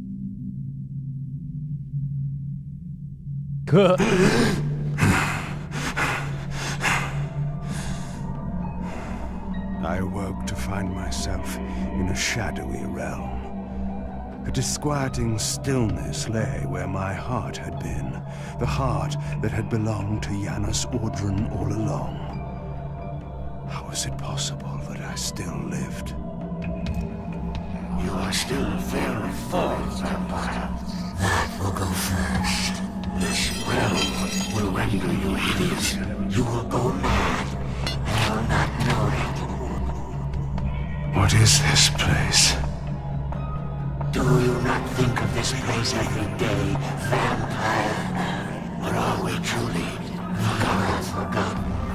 This is the exile into which we were driven. But soon now, soon we will be free. We will be free.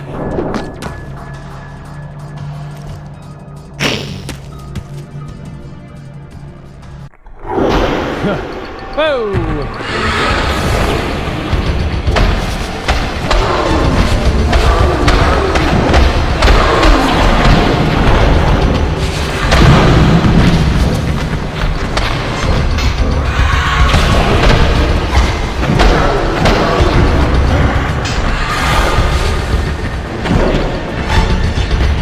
Driven into exile.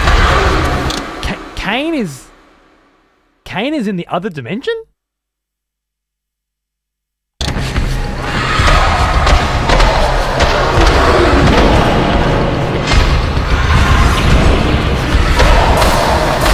In the Hilden prison. Let's go. Oh, the time! Oh, yeah! None of it.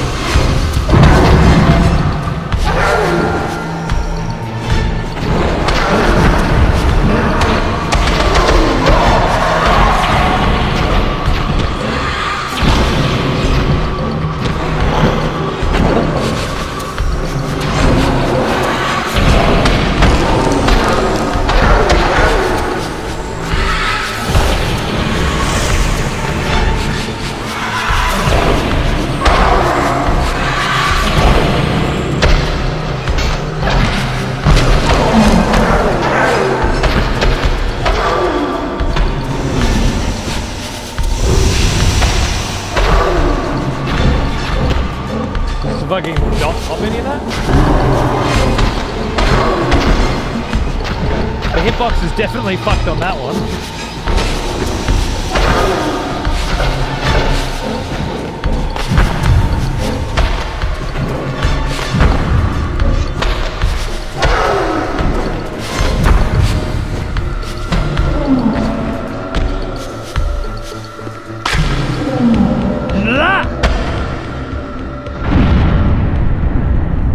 Oh, fuck yeah. Sucked into the fucking demon dimension.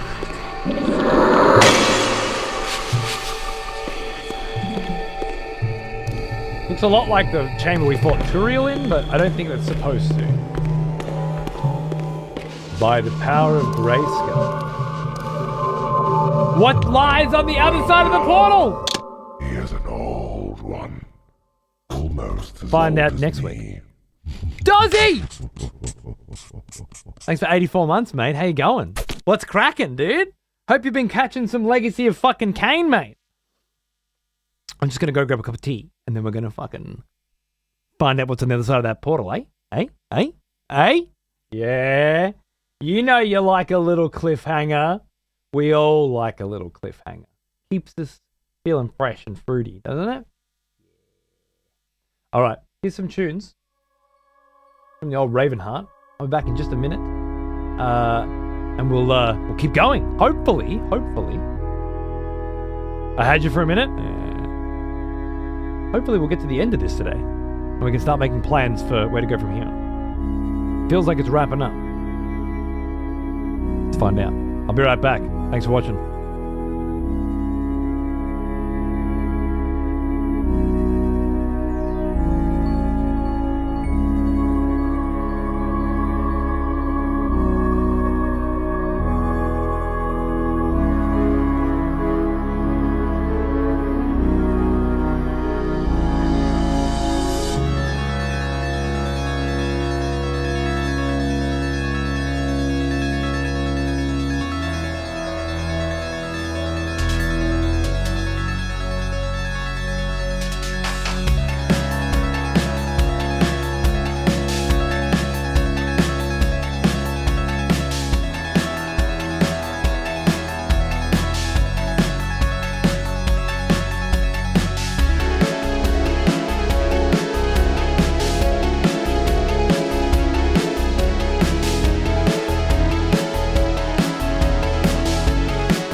T. Welcome back. I was just thinking about the timeline of events with regards to Blood Omen 2. And what struck me as weird is that the Hilden opened a portal between the two realms and founded a city around it before humans were born. The first humans were used as slaves in their great machination. And this must predate the current time period of the the destruction of the pillars or Kain's big moment. Hey 911, how are you? By hundreds, maybe thousands of years. I was under the impression that the Sarafan Lord, aka the Hilden Lord, had come through that portal, along with many other Hilden.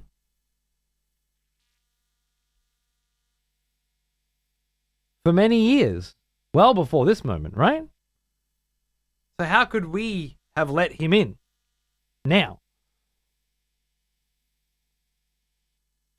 For that to work, I must have made certain things wrong. Action Dan says, as far as I remember, the actions of Kain at the end of Soul Reaver 2 caused a new timeline of Blood Omen 2 to happen.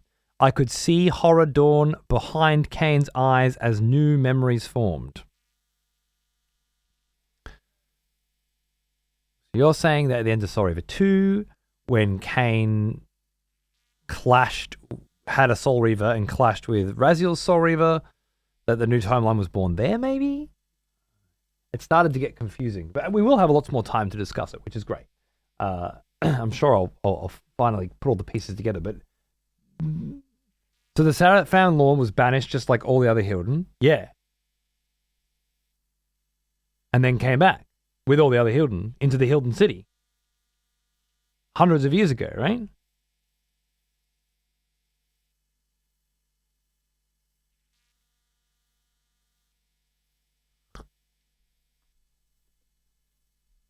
Remember there was a whole city of Hilden walking around doing science experiments?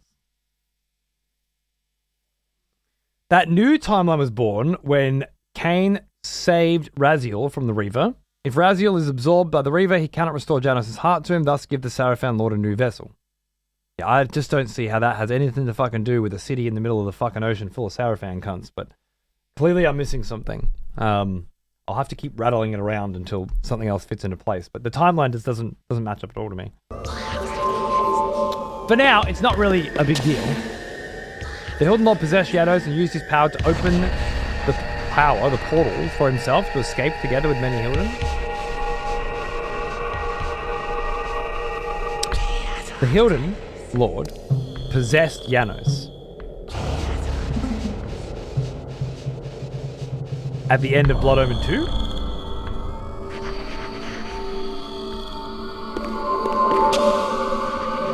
Just then? At the end of Blood Omen 1?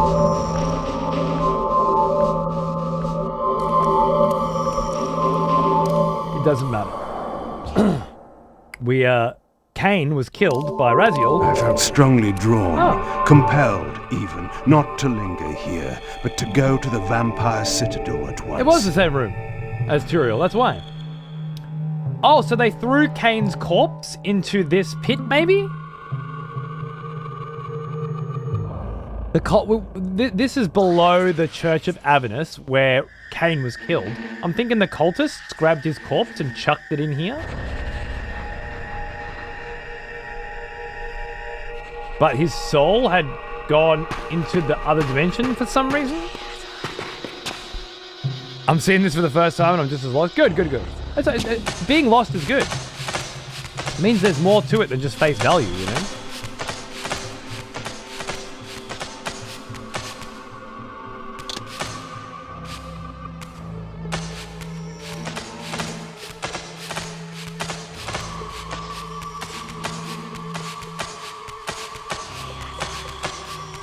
Create a portal in the original city so that they could all escape. Timeline-wise, he'd come out right after Kain destroyed the pillars. With Mobius dead, now post Blood Omen 1, the Hilden Lord will be able to build up the Sarafan to stop Kain.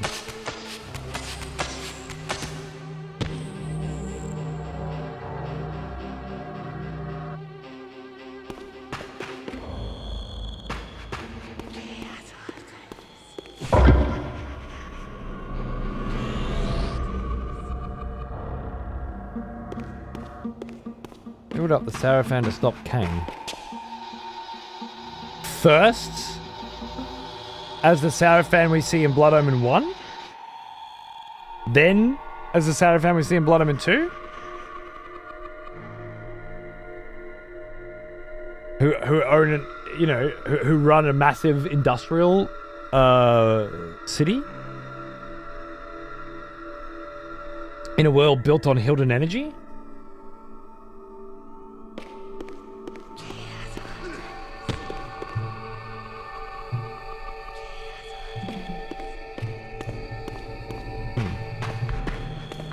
No one can truly kill Kain. Yeah, I don't know what would have caused his soul, I guess, to go to the other dimension and then be able to come back. But that's an interesting one. Remember, there's 200 years between Kain is killed by the Sarafan Lord when he wakes up in Meridian.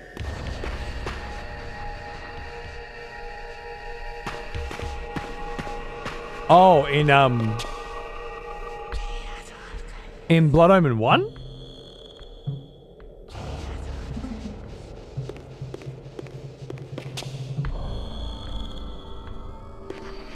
In Blood Omen 2.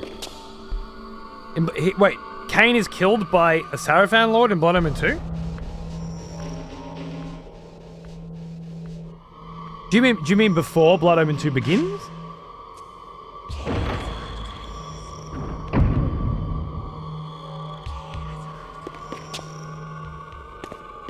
Oh, yeah, I know this spot.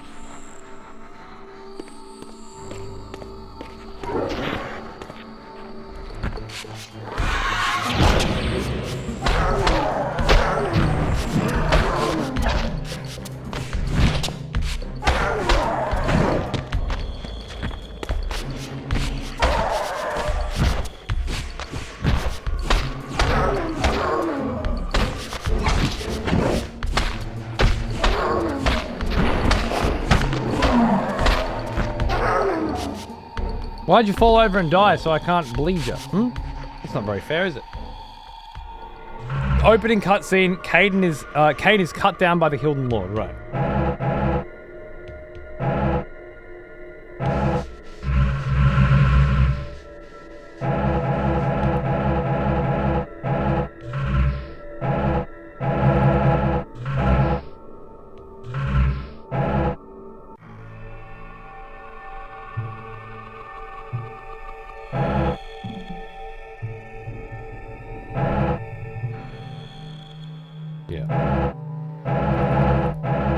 I'm trying to find anything in here that has any mention of what we're discussing now.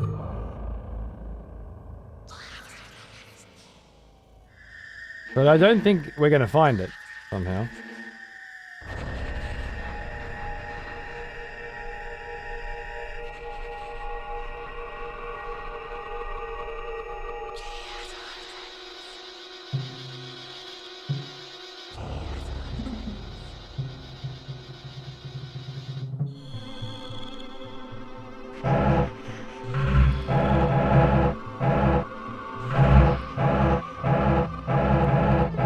I don't think any of it is in there.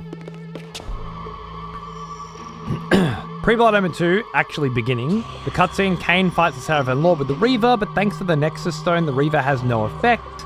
He defeats Kain, casts him down. Kain's asleep for 200 years, and he's brought back by the brink, from the brink by Uma. Right, okay, so during that 200 years...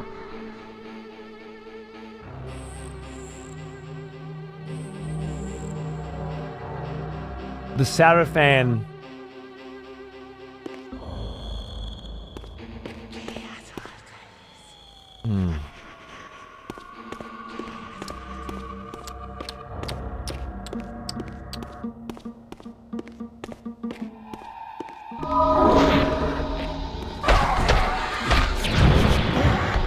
I need some more time to process.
His physical body is still trapped in the demon dimension. He's using Janos as a vessel at that moment to build the portal that you're talking about. Right. The one that Matthias is talking about on the tube. Yep. Okay. I'm definitely out of the loop on some parts, I think.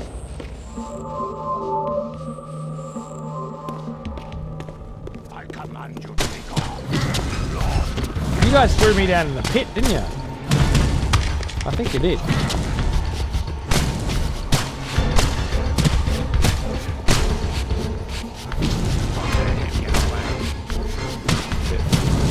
Yeah, you want to fucking go? I got some ideas. You ready? Boom.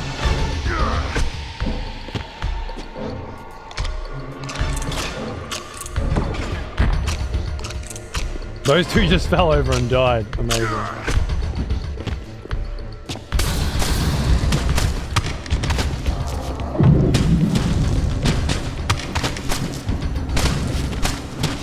But there's more. Nice. Don't let him get away.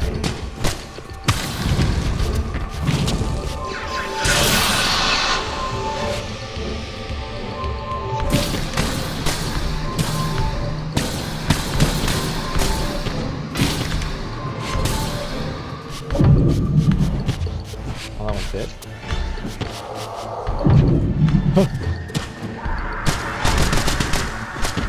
They victors! Yum.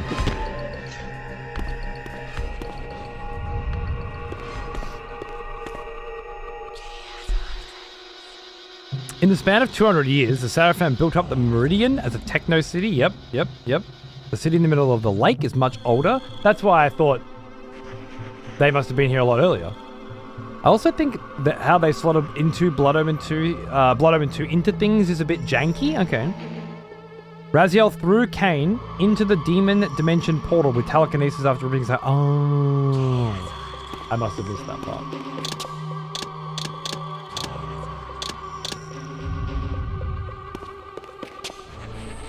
Oh, bat form. Is it?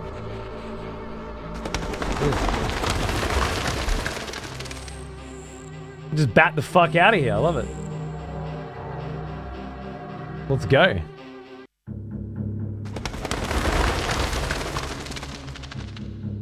Where are you, Raziel? I knew what ominous hour this was in Nosgoth's history. Yeah. For here was the event that had shaped my entire existence.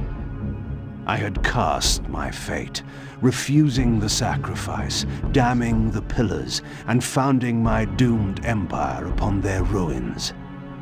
I would raise the Salafan priests to be my closest lieutenants, and would one day cast the strongest of them, my servant Raziel, into the abyss, dealing one last hand to play against fate. But in the end, had it made any difference? Had I misread the signs, as Mobius told me? In my arrogance, had I missed my cast at destiny? So beautifully elegant as always, my boy.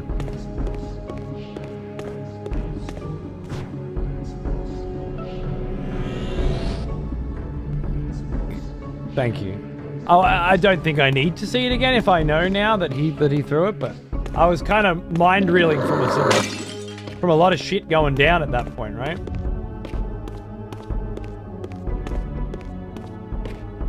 And prior to it, it all kind of avalanched. But okay, Raziel killed him and then threw him through the portal. That portal that was still there in the middle of the cavernous. I get it. I get it.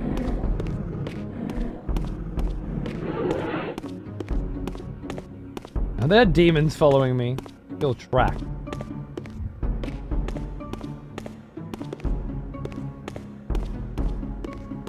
Do we want to go here? We do. I'm not sure why exactly.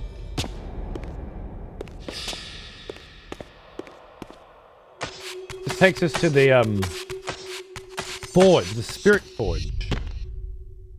What's Kain's... What's Kain thinking right now? I must go to the Spirit Forge through the door into that hallway that I don't remember being there. Very curious.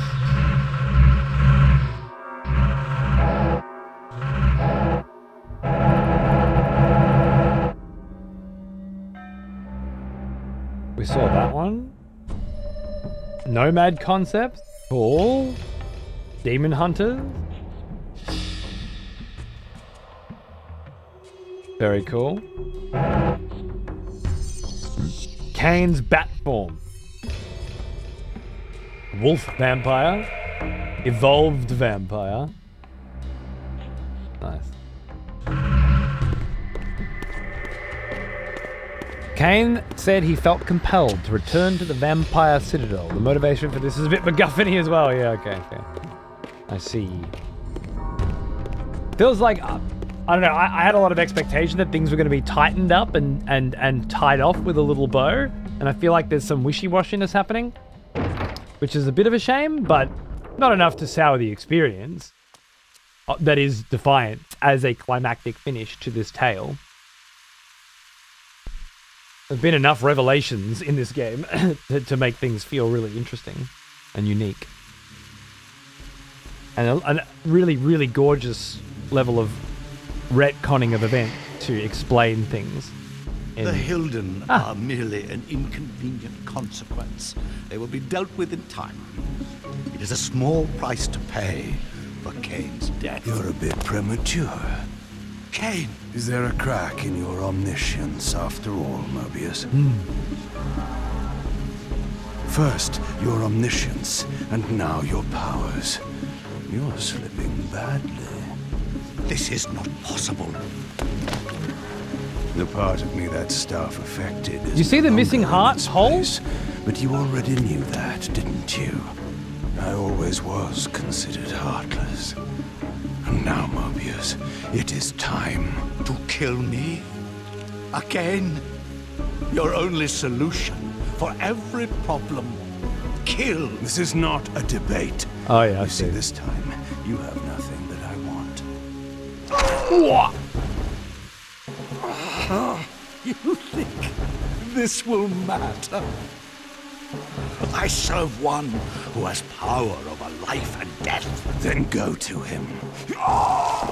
Is this why the Elder God calls Mobius I to him? am his obedient, his devoted servant. Soon, all pain will fade, and my master will bring me life once more. Or does he summon him and he's dead? He rocks up dead? Oh yeah, it might be now. Yeah! In the spirit realm.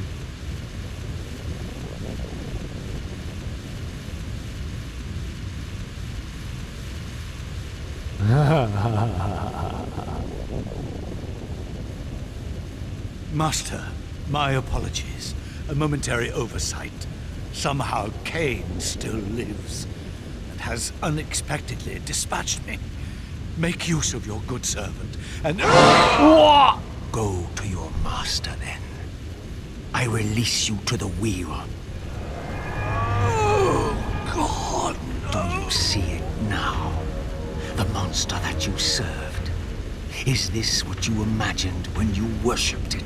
No! And in that knowledge, go and feed it.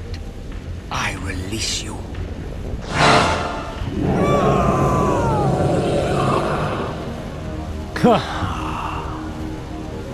How fucking cool. Your petty actions are irrelevant, Raziel. Mobius was a good servant, but he was of no further use. His long life had run its course. You see, even when you rebel, you are doing my will. Perhaps. But something has changed, hasn't it? You didn't foresee Kain's return. You have both traced your paths along the wheel. This is where the journey ends. You haven't the means to kill either one of us. Ah, but you can be stopped. And you will come to understand how oblivion can be a mercy. You and Kain will will spend eternity buried here together, praying for the merciful release of a death that will never come. So good, monkey, right? But I was armed with newfound knowledge, and it burned within me. Redeemer and Destroyer. Mobius had never seen his master until the Soul Reaver purified his sight. Even the ancient vampires had no idea what it was they so righteously worshipped. True. You must unite what has been set asunder.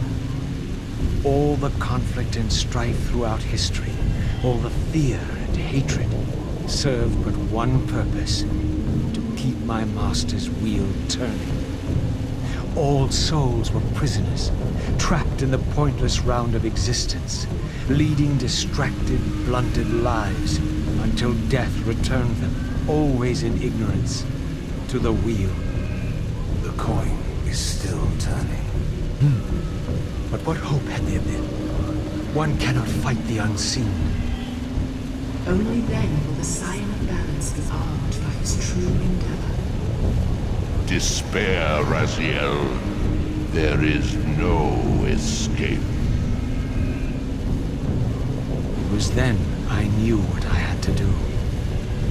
I alone could end this.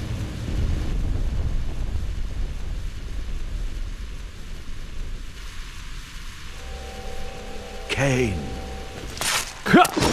do you so enjoy death? Yes. Raziel. No! Yes, this is how... No! Raziel! The Soul Reaver, pure of all corruption. This is what it is for. This is what I am for. The two become one. Both Soul Reavers together. And the Scion of Balance is healed. And I am not your enemy, not your destroyer. I am, as before, your right hand, your sword. No! Raziel, this can't be the way. And now you will see the true enemy. Which Kain hasn't seen either. Raziel. Like everybody else. No one's seen this And god. it was then I saw. So, I am revealed to you at last. What in hell? I am the origin of life, the devourer of death. I am the hub of the wheel, the purifying cycle to which all souls must be drawn. Had I condemned Raziel to this nightmare when I cast him into the abyss? And then some, motherfucker. He had to play through Soul Reaver 1. You may ponder You don't know the depths. futility of your ambitions as you spend a deathless eternity beneath a mountain of rubble. You and your Soul Reaver will go equally mad as the eons pass. The Citadel of the Apostates will become your living tomb.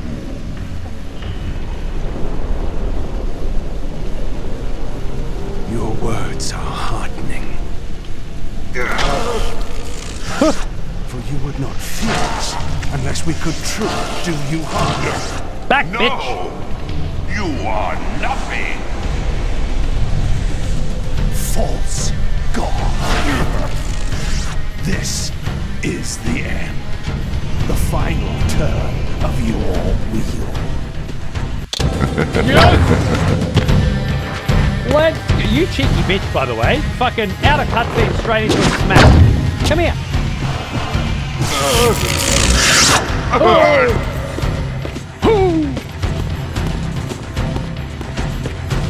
Let's go.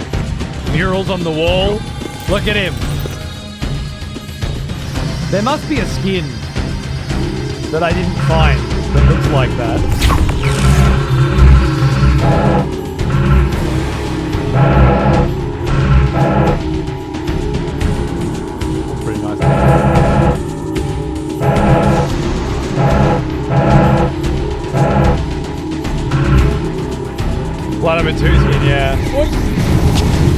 too good to pass up, I'm afraid. Lightsaber sounds.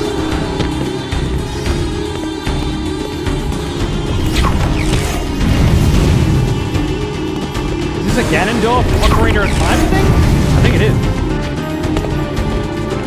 This tune, this is the Blood Omen 2 tune, isn't it?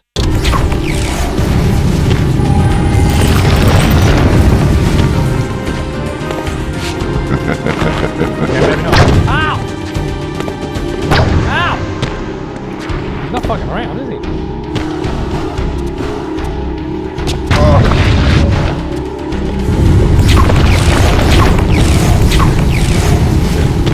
You will never defeat me, Kain. Good, Rabbit. This is endgame shit. This is the final boss, I'm sure of it.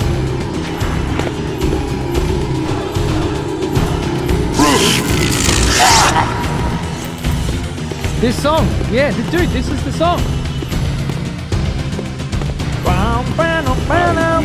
Very.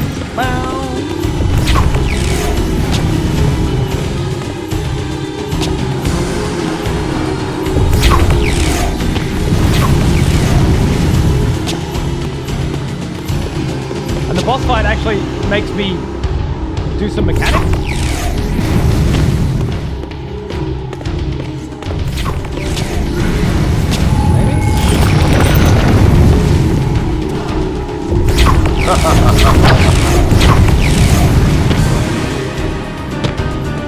Will never escape. What a banger! What a banger! Can't remember if it was Blood Omen 2 or Soul Reaver 2 song. You will never break from the wheel of fate.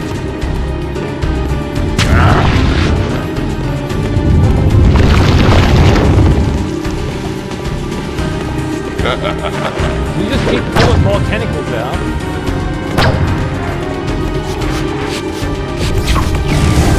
Come close, you can knock it out.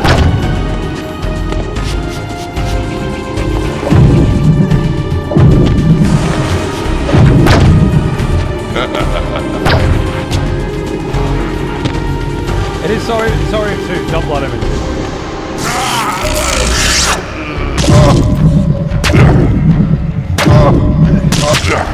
That almost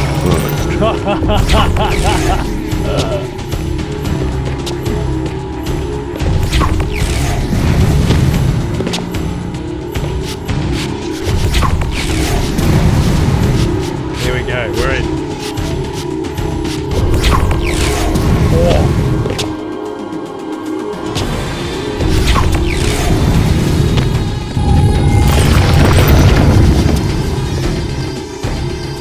feed the wheel.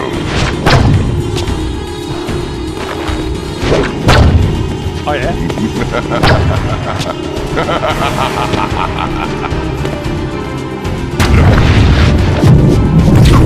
No. Oh, he's doing a double tentacle, right?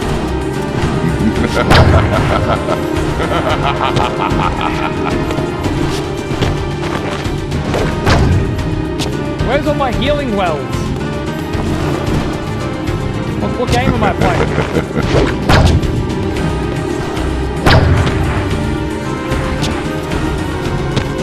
Like 3?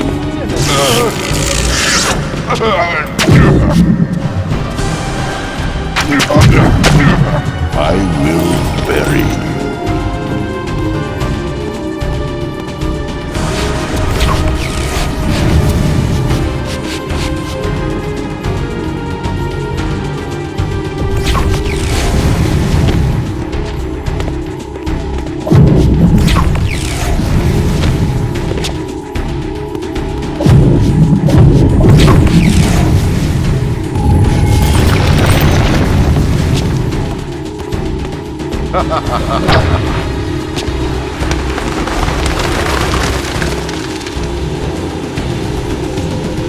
Well, I mean, I would not have pegged this as the kind of game where you're gonna die one time on the last boss. And the only reason you do is because they janked out the hitboxes to such an extraordinary degree that you have to take some fucking damage until you know exactly where to move. But cheap And pathetic as it is, it's something. Oh, true. We haven't looked at the Reaper. You're right.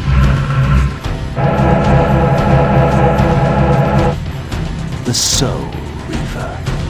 Time fades, even legend, and the origin of the Soul Reaver has been lost long ago. But its purpose remains: to feed on the souls of any creature it strikes. Kindred spirits' blade, Raziel and I. Balance emblem. I had all those already. I don't know. The Blood Omen 1 quote when you first picked it up. It is? With the exception of the Raziel part.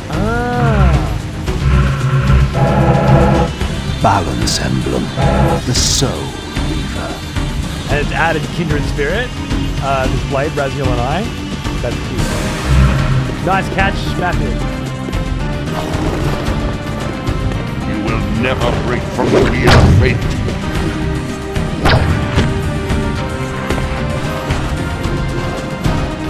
So, I'm only allowed to hit him when it says you're allowed to hit him. And it telegraphs that by doing I've endured your game long enough. absolutely nothing at all.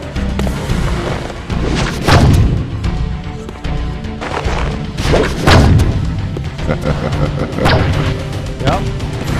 And you do your 3, and then I'm allowed.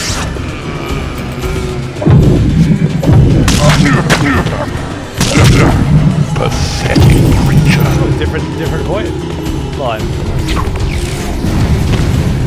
That's a nice little touch, yeah.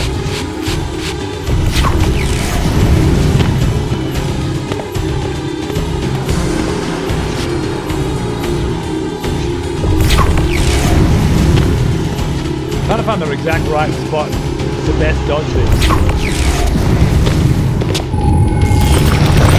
Tony fucking J, man. Okay, so a slash. Nope, not that slash. Okay. Not to be confused with last time.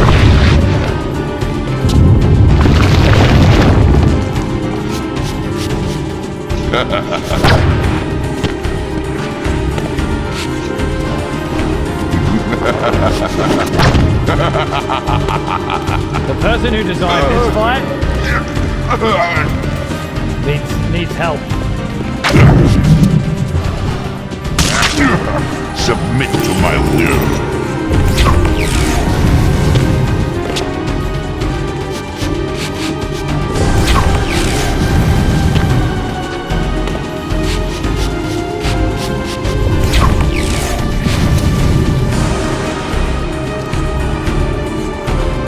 Health bar looks fucking awesome.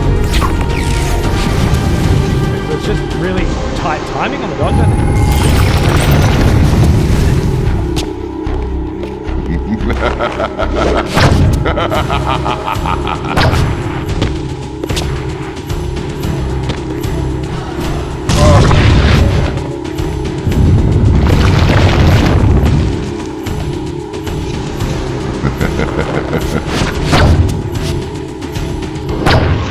Jump that one. Feed the wheel. This one.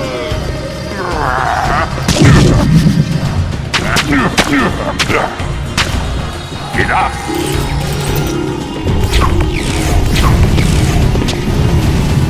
He's angry. He's angry.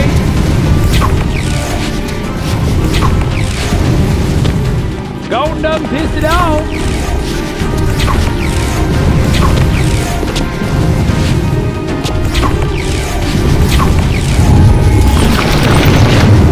Double tentacle, let's go.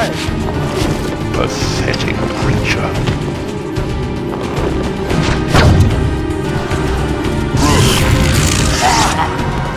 What do you think of that, mate?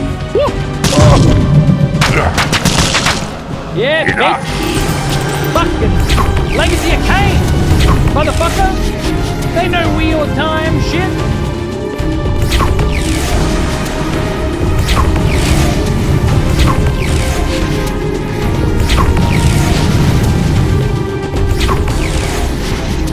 I don't know what you're supposed to do with those other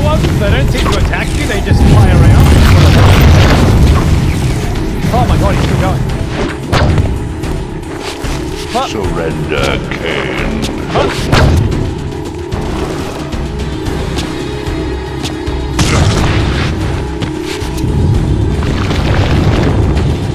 Go. Oh, and a shot, and oh yeah, he's getting into it now. He's in through. He's going through. The check. Defiance is pointless. I've been hearing a lot of that, Mr. J. I don't believe it any more now than I did then, to be honest. Come on, quick. Got him. Bang. Bit of TK. No TK. I thought TK was a necessary element. Oh, shit.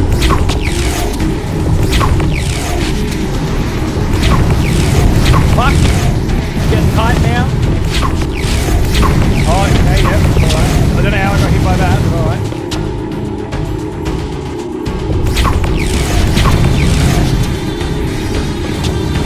Don't jump.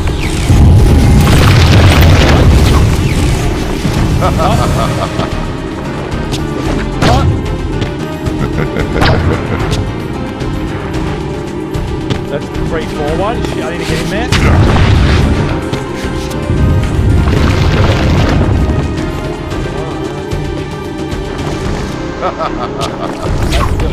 Just the old one too. Yep, yep, jump. Your sacrifice has been made in vain. Alright. One more?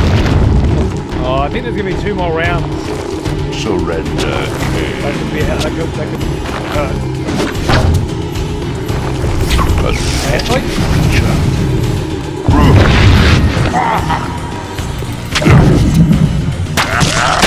One more, yes! Fucking on the fucking wire, mate!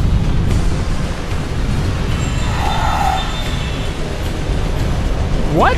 Destroy me. When did you learn that trick? Engine of life itself. The wheel will turn. The plague of your kind will be purged from this world. And on that inevitable day, your wretched, stagnant soul will finally be mine. Shut the fuck up. In the meantime, you'd best burrow deep.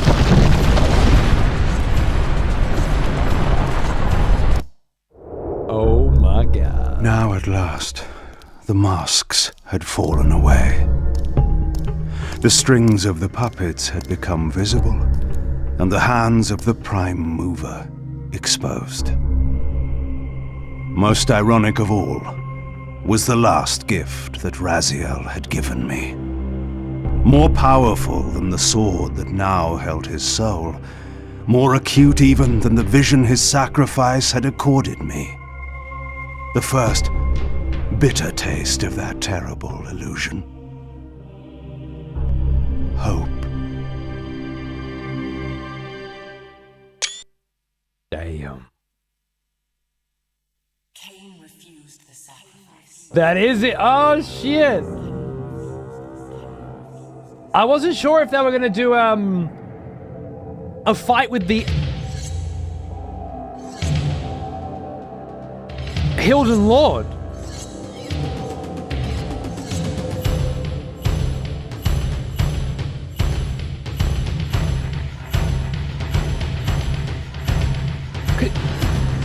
Shit. Shit.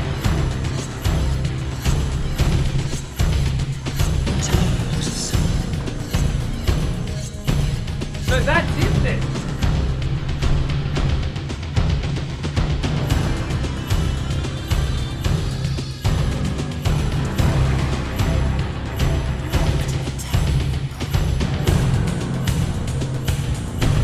I forgot that it ended on essentially another semi-cliffy. Yeah. I thought...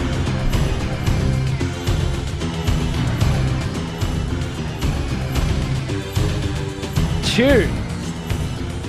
I thought, you're welcome to where I've been since I was like 16. Shit. And so these cunts just never continued?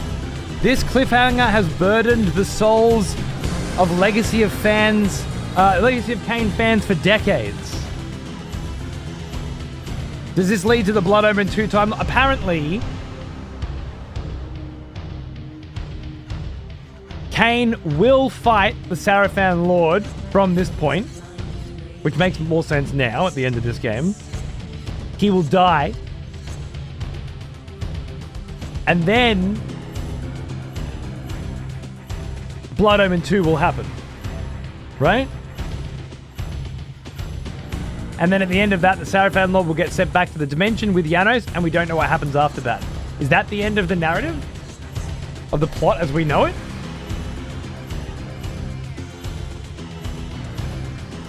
Or has this Kain already had that happen?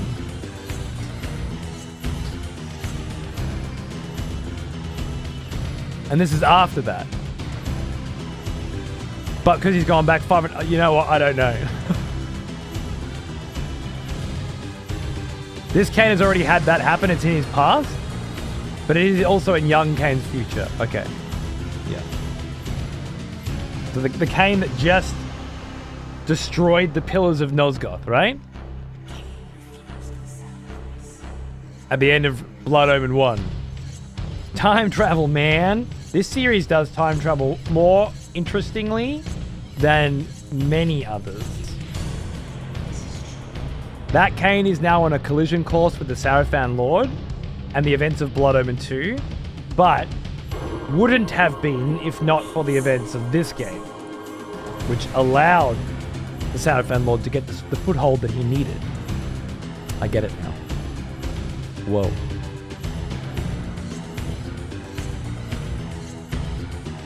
And for anyone that was trying this, that would think Blood Omen 2 was removed from the canon completely, which you could, I think, perhaps suggest that that never happened, and not much would change, I don't think. They had Hilden possession and Hilden gates, preventing you from progressing with the exact same runic Hilden design that was in Blood Omen 2, which I think helped confirm that it's supposed to be part of the story. Renee Auberjonois. What a sitcom. I feel like it would have slotted into the future games more neatly. Maybe. Best time travel story I've personally experienced. I think I like Dark Souls is better, maybe. But that's starting to fade for me now. Dark Souls 3's DLC's fucking shit. It was good though. About the paintings describing both heroes fighting each other that you were confused about the other day. What happens is that Raziel cannot be observed directly through time, but his shadow can be seen by observing others. So what happened was, the Hilden saw Raziel killing Kain originally in Soul Reaver 2, and then they mistook him as their champion, says Matthias on YouTube. That's an interesting thought. Oh. Kain refused the sacrifice.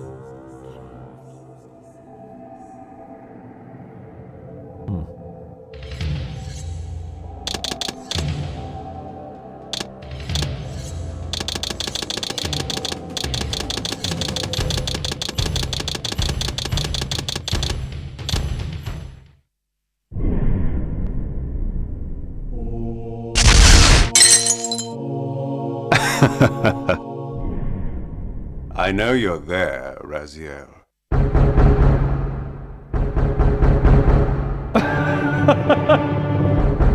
Please. I'm biding my time.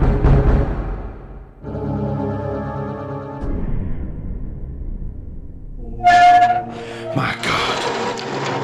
The Hilden.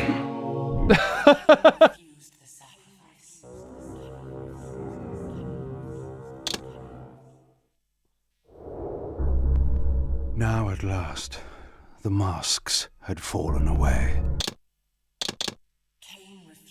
Okay, so fuck off, okay? Remember, Janos was thrown into the demon dimension at the end of Blood Omen 2, so future Kain may have met Kain there.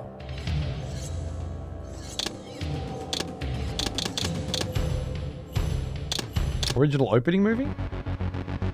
Given the choice, Whether to rule a corrupt and failing empire, or to challenge the fates for another throw, a better throw against one's destiny. What was a king to do?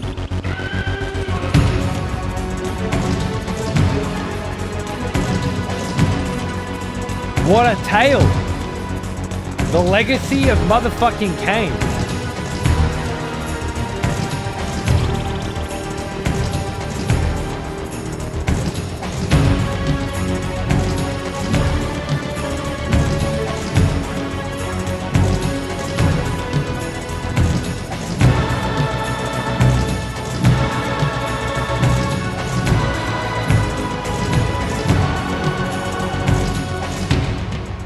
But does one ever truly have a choice?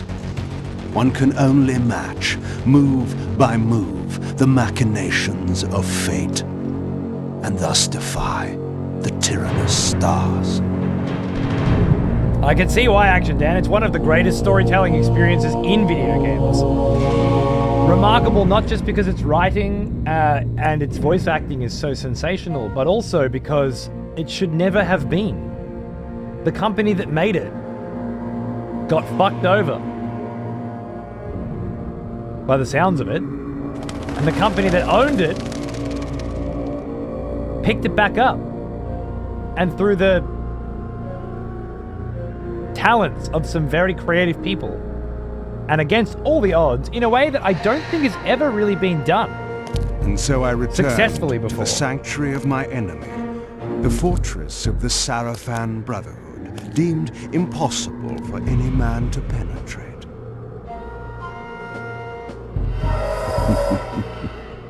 Impossible for any man.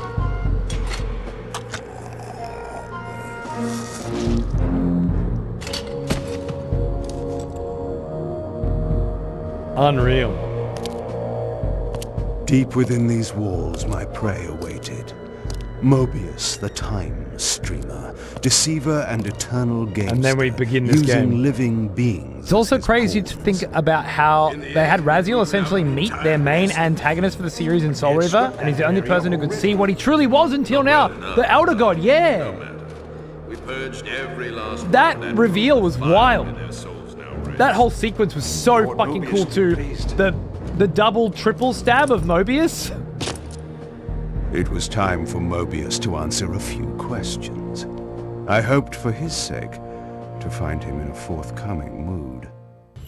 What a great intro. What a great fucking video game Defiance was. Maybe not perfect, but holy shit. We read that. Are all of Kain's arcane tombs just the ones we've found? Yeah. So there's still stuff we haven't found hidden in the game. Awesome.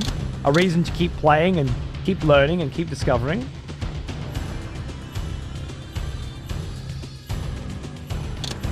Training room. The making of. Deluxe pack. The Dark Prophecy demo. Now is this supposed to... Oh. Legacy of Kain, The Dark Prophecy, the cancelled sequel to Defiance.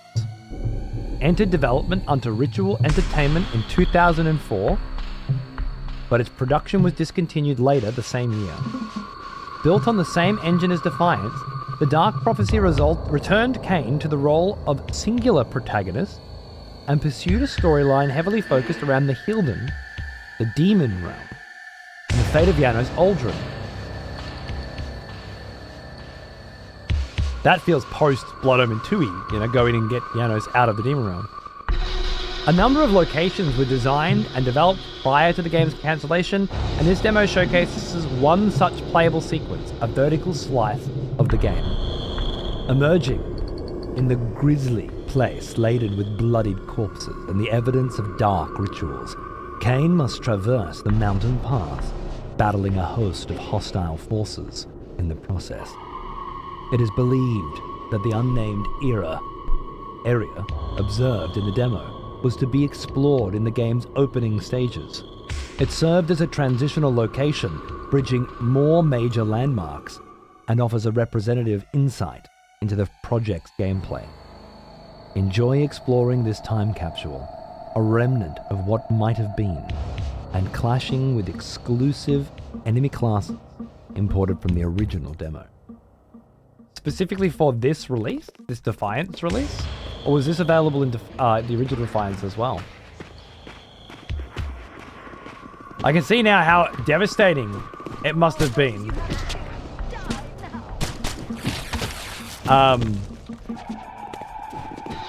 For those of you who were expecting this. This was added for the Defiance Remaster? Nice. So up until last month, you couldn't play this?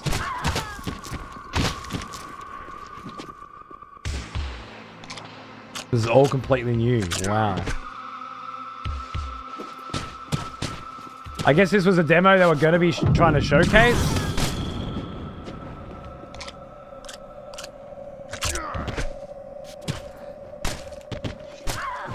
Strange that they got rid of it when it's really just fucking Defiance again. I wonder why it was cancelled. Been quite a bummer to just have the story lingering, and then they release Ascendance this year, and it's like, oh, thanks for nothing. Wow. Do the comic books add any narrative post what we know so far? The combat designer for Defiance would go on to be the lead designer for the Tomb Raider Legend trilogy, and Amy Hennig would go on to make Uncharted. Right. I see. They went on to greener pastures, huh?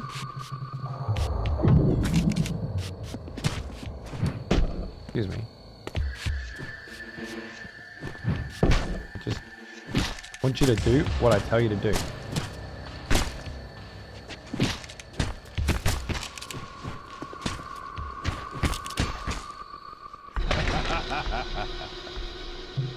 So far, no one has added to the timeline post Defiance's ending. So the comic books just sort of go back in time and flesh out other eras?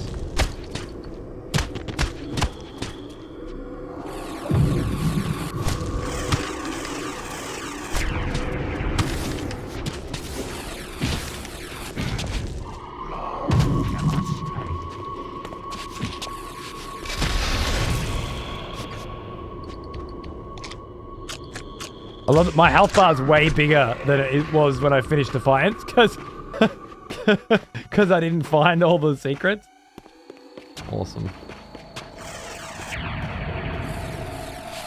Can I still fucking teleport or what? Come here.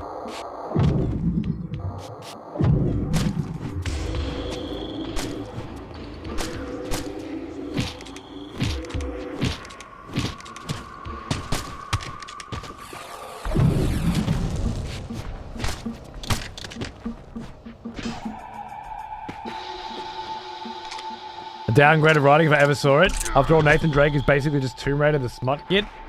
I can't say. I tried it and I thought it was a game for babies. I'd rather play some old Indiana Joneses or the old Tomb Raiders, like the original 3 Tomb Raiders for me. Uncharted just felt like it was the dawn of a new era of gaming. Called interactive entertainment. And definitely not video gaming.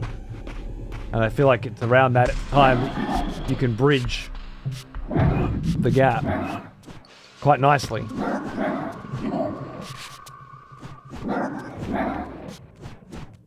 Specifically, the new comic adds in LLF to the previous game's events as another protagonist. Oh. Amy Hennig not being able to flesh out this series and go to Uncharted is definitely criminal. So I heard Uncharted story is actually good from some people. Not necessarily reliable people, but some people say it's worth going through for the story. We, Legacy of Kain, we don't feel that way. Kind of like, yeah, you should watch Buffy's Angel. And then pretend like it was a good reason to cancel Firefly. Something like that.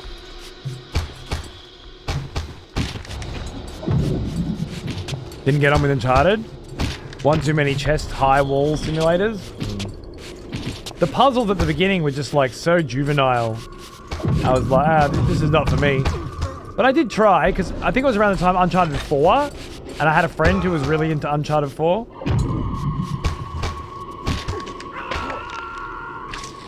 I think its story's pretty good, but it's like Saturday morning cartoons compared to this. Okay. Fair enough.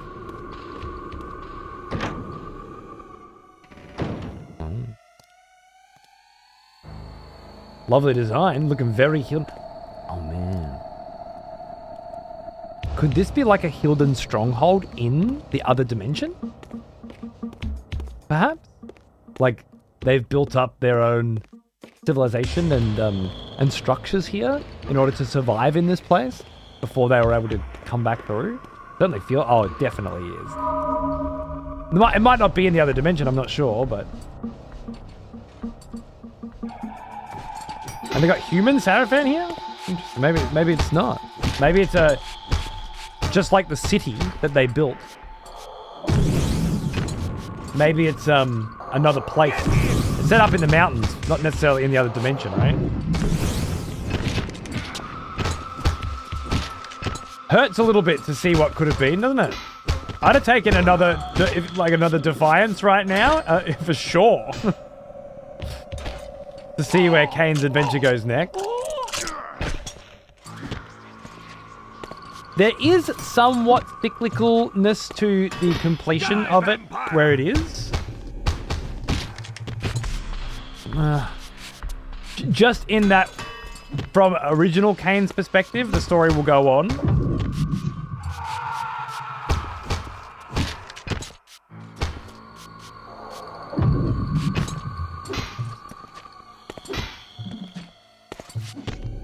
You're telling us?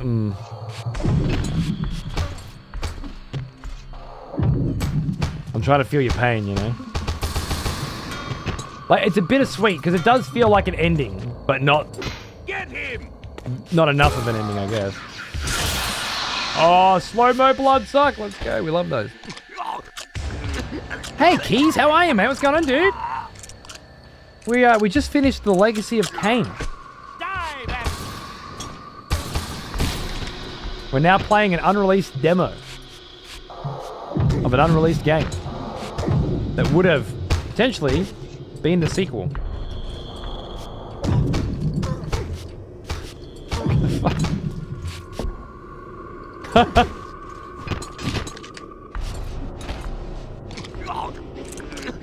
Did anyone not a fully realized one? Yeah.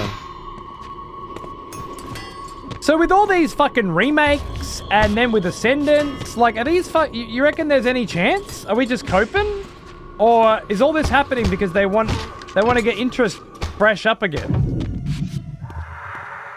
I want to see if people like me can get on board after all these years. Think it's cope? Just try to make some money with old licenses rather than make anything new.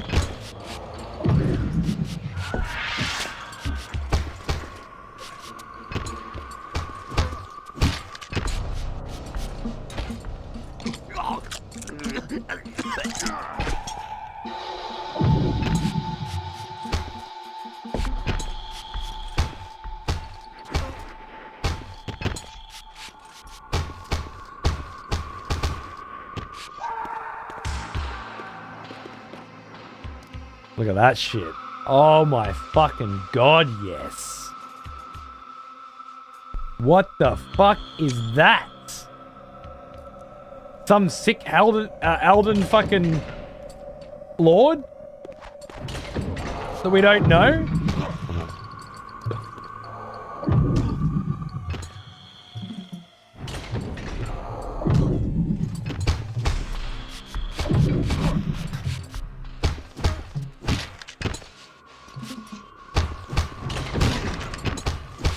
The similarities between this narratively to Elden Ring as well make me feel like perhaps someone on the Miyazaki crew, if not Miyazaki himself, loved their Legacy of Kain growing up.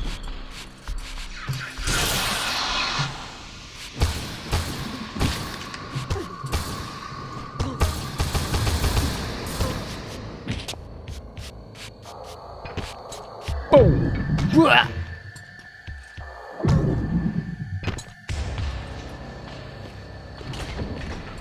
More? Fine.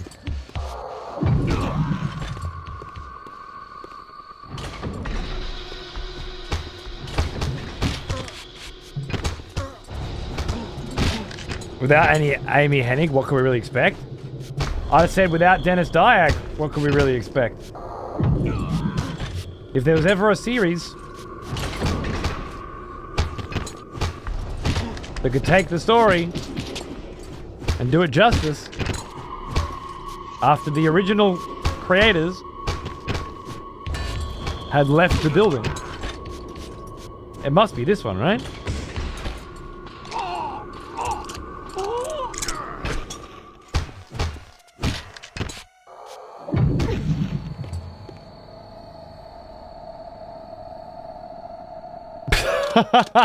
Okay.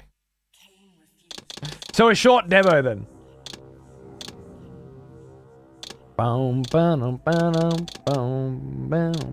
Kain's theme, Blood Omen 2. This is the one I was thinking of before. I'd love it if they strike lightning twice. Probably right.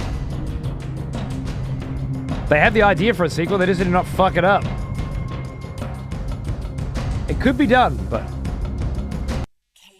are we asking too much?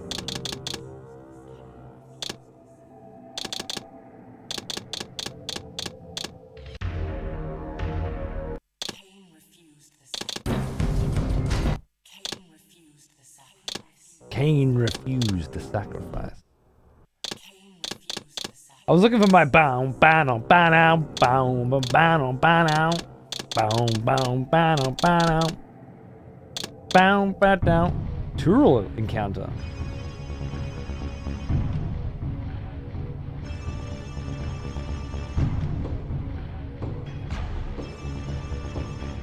I haven't finished Shadow of the Oak Tree myself yet either. Yeah. This reinstills my interest, refreshes my vigor for that narrative in an interesting way.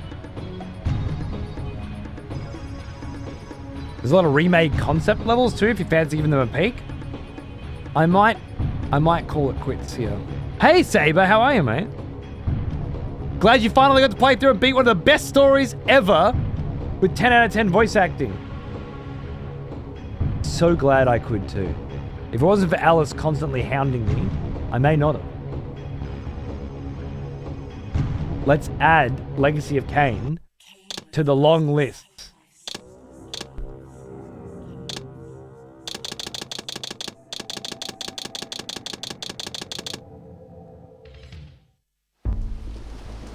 Of somewhat completed.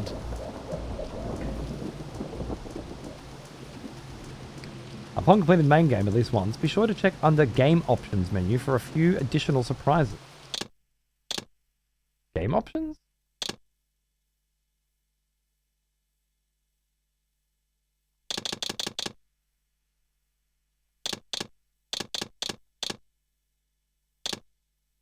Foresight mode? Is that telling you where to go? Targeting indicators, targeted autoface? I don't know what that means.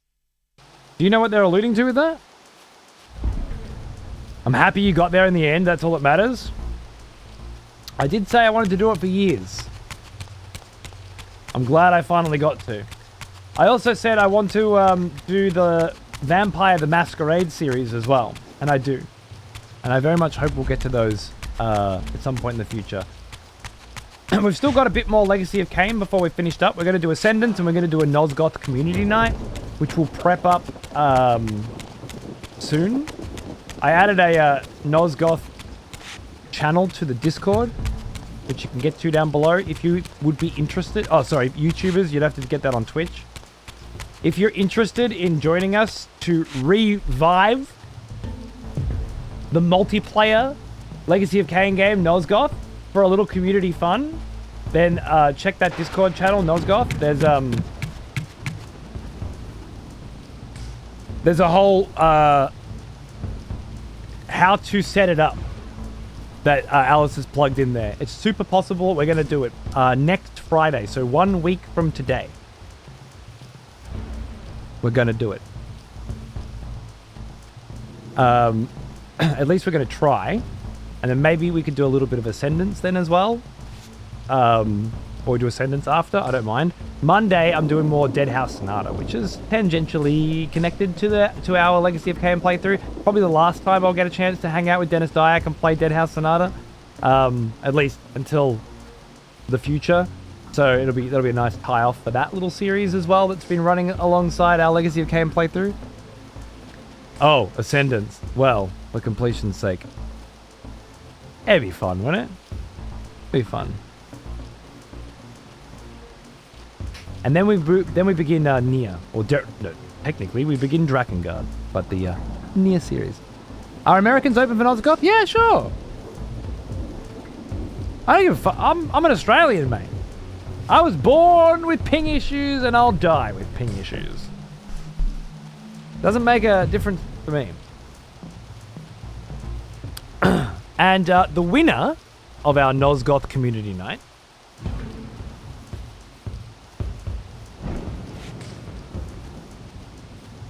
will be sent either a Nintendo Switch Soul Reaver Collector's Edition, complete with full soundtrack from Soul Reaver 1 and 2, and sweet-ass fucking Steelbook, or a PlayStation 5 version of the same thing that I've already opened and played, because that's the one I bought for me. They sent me this one when I did the sponsored gig, and gave me a key for Steam, so I don't need 3 copies of this shit. But I'm keeping one of my collector's editions because the Steelbook is fucking gorgeous. It's just like a black Steelbook with stoned edging and a fucking Soul Reaver in the middle. It's amazing. Hope and I are looking forward to clashing for the collector's edition. Nice. Well, you can choose PlayStation or Switch.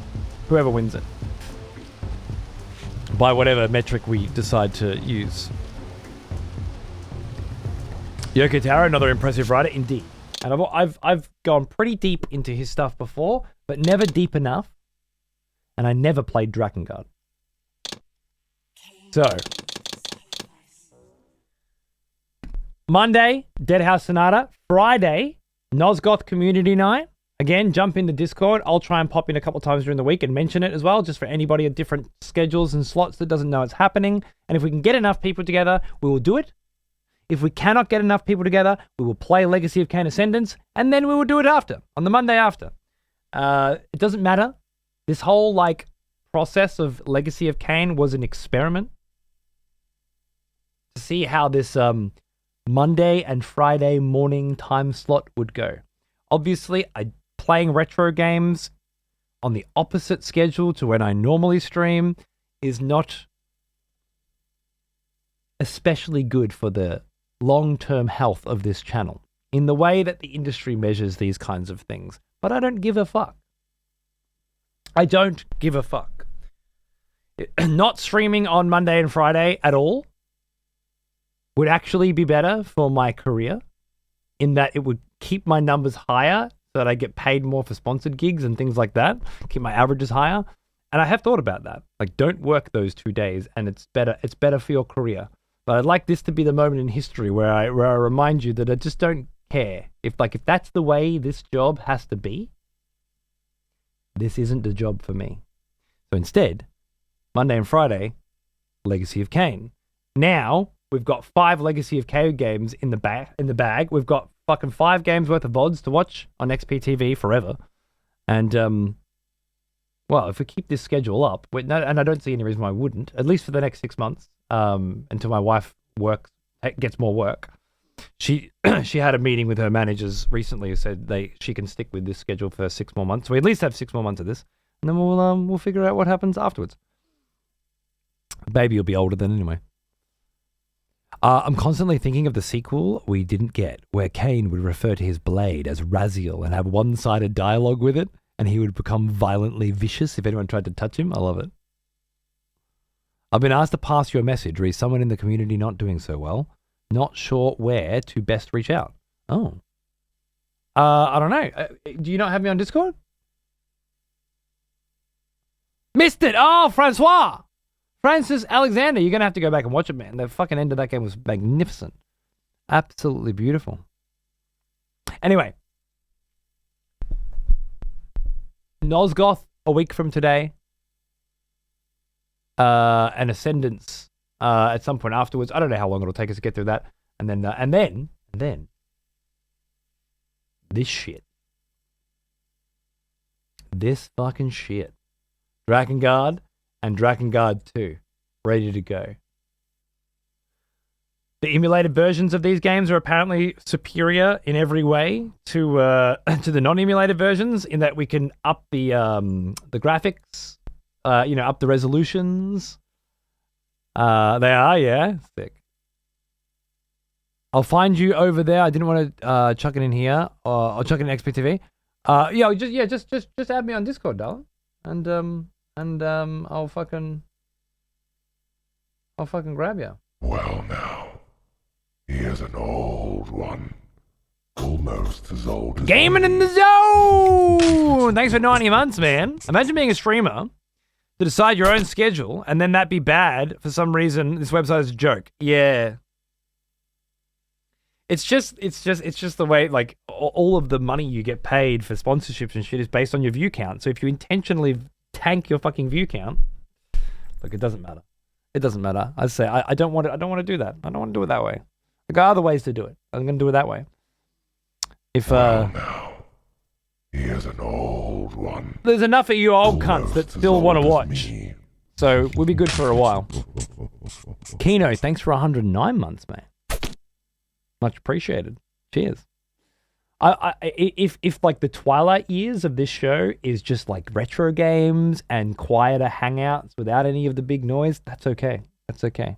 But there will always be new games coming out that I want to play as well. Duskbloods is going to come out, Dawn of War 4 is going to come out. There's always going to be shit that comes out that I'm like, this is what I'm doing now, But in the in between, especially on these Monday, Friday mornings, which I otherwise wouldn't be able to do anything, I think it's perfect that we use those to trek back. And if this Legacy of Kain series fucking playthrough wasn't evidence that it can work, that it can be successful, that we can have a good time, and build up a nice big catalog of stuff for people who didn't get to watch it now because of the time slot or whatever, to watch it over there, or on Patreon or something, then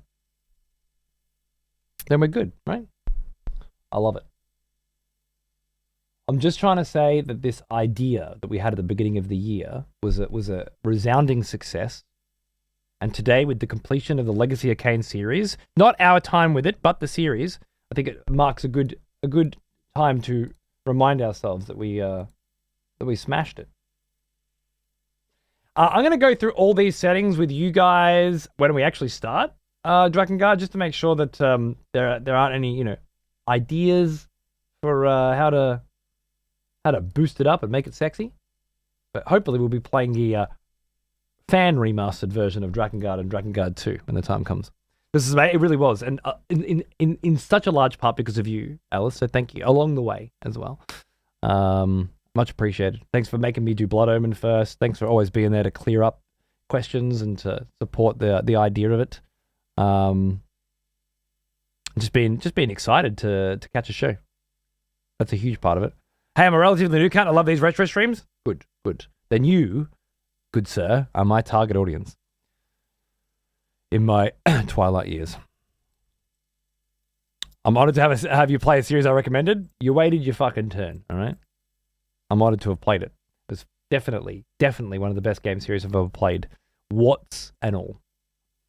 Thanks for watching, guys. I'll see you Sunday night for Saros, Monday morning for Dead House Sonata, which has just released into early access. And I'm going to be having a chat with Dennis Dyack and another look at the game to see what their plans are moving forward, what new shit's been added for early access, and how clean and sexy it feels. And most importantly, have a chat with a candid chat about the microtransaction implementation by request of people on their Discord, apparently, to figure out sort of what's their plan with the microtransactions and how has it landed with the early access community.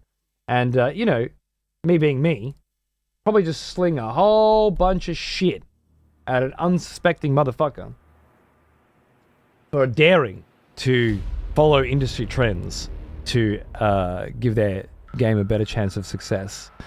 You know me. I can't wait. I hope to see you there. Cheers, guys.